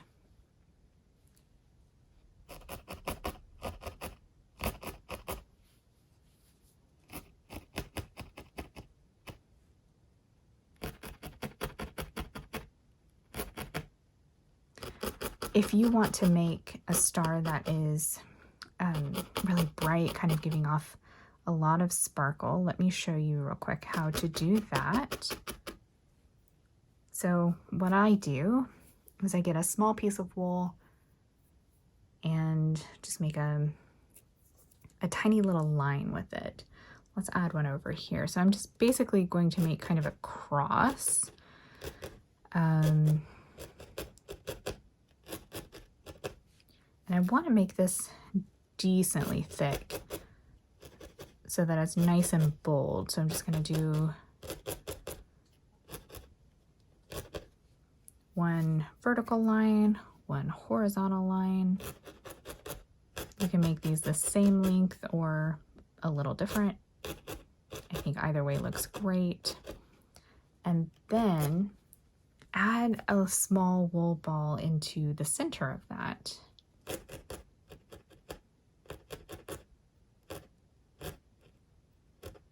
And it kind of gives a little extra sparkle, I think. I think that looks really fun. So I'm going to time lapse the rest of this, add all of my stars, and then we'll look at final touches, lifting the piece off the foam pad, and then finishing up the back.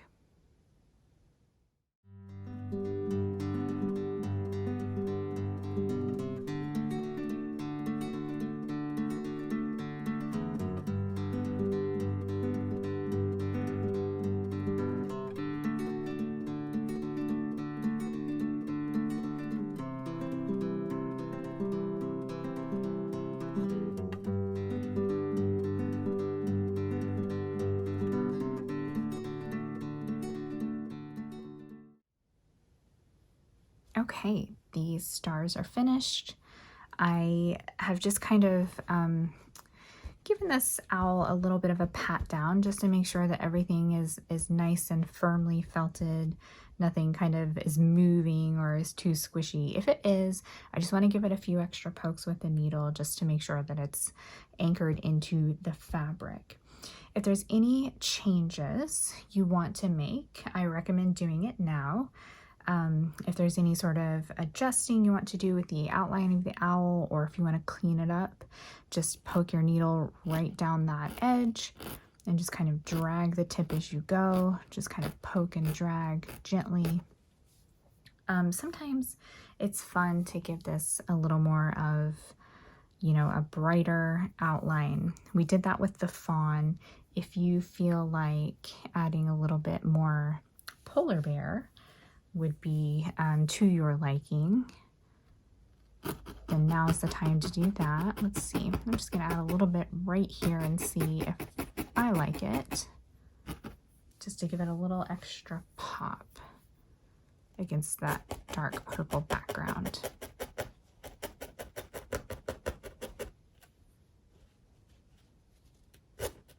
And if there's any shape adjustment you want to make, if maybe the owl feels like it's, you know, if you want to like adjust the neck or the head, you can always, instead of adding the owl colors, you can add the sky colors on top of the owl colors just to kind of adjust that a little bit.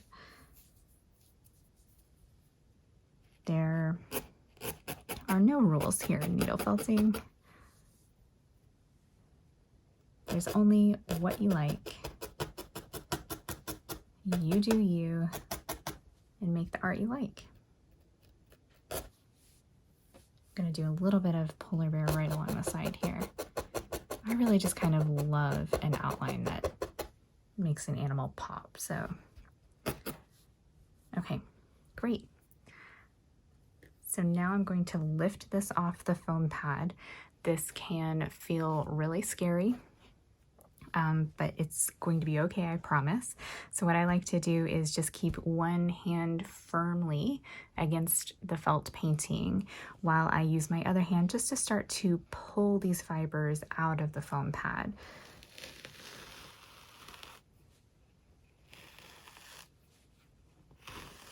That just kind of keeps everything down on the table for you, easy to grab.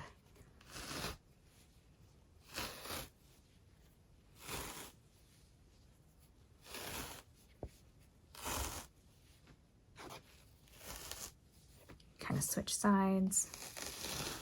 There we go. So now it's released. You've got a little bit of an indentation down here too in your foam pad, and I'm just gonna turn this over so we can see what it looks like from the back side. It's like a fuzzy, blurry version of the front, and I always love looking at these. So you have a couple of options before we stick it in the embroidery hoop. I usually will iron at least the backside of a wool painting. I do want to caution you though, when you iron a felt painting, it will change the look of it at least a little bit, because we've done a lot of adding of layers. There is some volume of wool here, and when you take a hot iron to it, it will flatten it out. So it can change the look of a piece. And that's especially something to keep in mind too if you have very, very thin, fine lines. Those will always just kind of shift around a bit. So I am not going to iron this, and I'm just going to put it in the embroidery hoop. So I'm going to set my foam pad aside, grab my hoop, and I'm going to separate the inner from the outer ring. I'm going to put the inner ring on the table, lay the owl over it, and I'm going to center this as best as I can just by kind of feeling where the hoop is underneath the piece. It feels pretty centered, and now I'm going to loosen up my fastener here.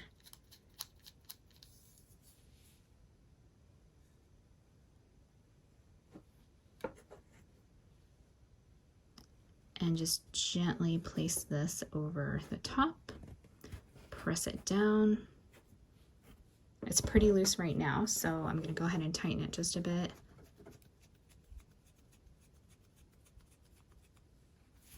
And then now I'm going to just tug from the sides and tighten the hoop as I go. Oh, hold on. I'm going to tighten this more.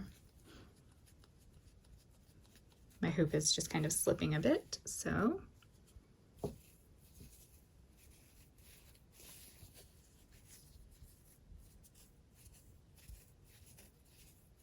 Just going to pull my piece so that the wool meets the wooden hoop. And I also just want to make sure that there's not any wrinkles or any kind of bulges.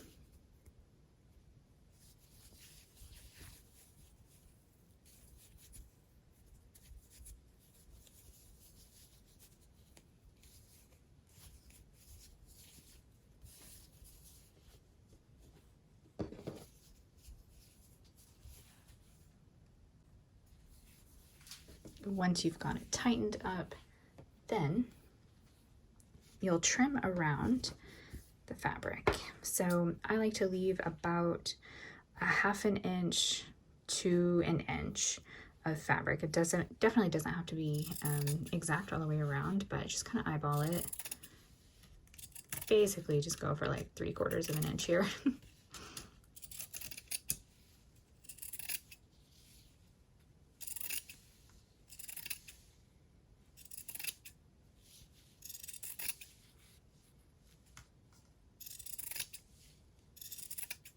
Now you can also cover the back if you'd like. I will often use acid-free cardstock just as a protective extra layer for the back side. I trim it to the size of the inner hoop and then just lay it on top of the fuzzy back side. And then when it's time to glue the edges over, that will actually hold that in place. So I use hot glue to attach the edges to the hoop, and I put my glue on the fabric and then fold it over. I do a few inches at a time so that it has plenty of time to, well, so that it stays warm and attaches to the hoop. So I'll do one section for you here.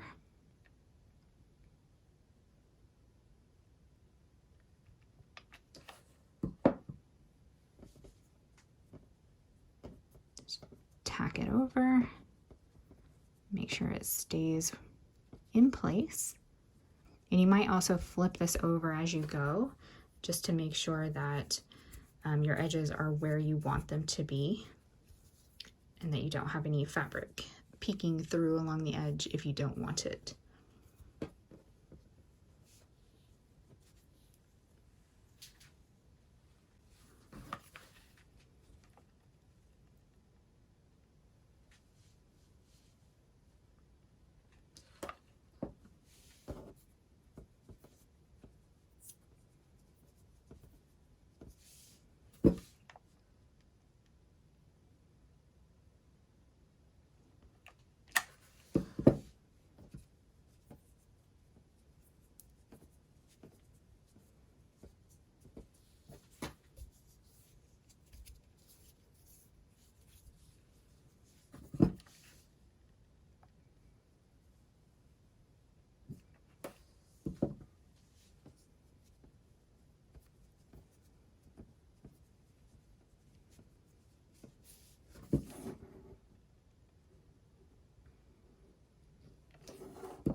And there you have it. You're all done.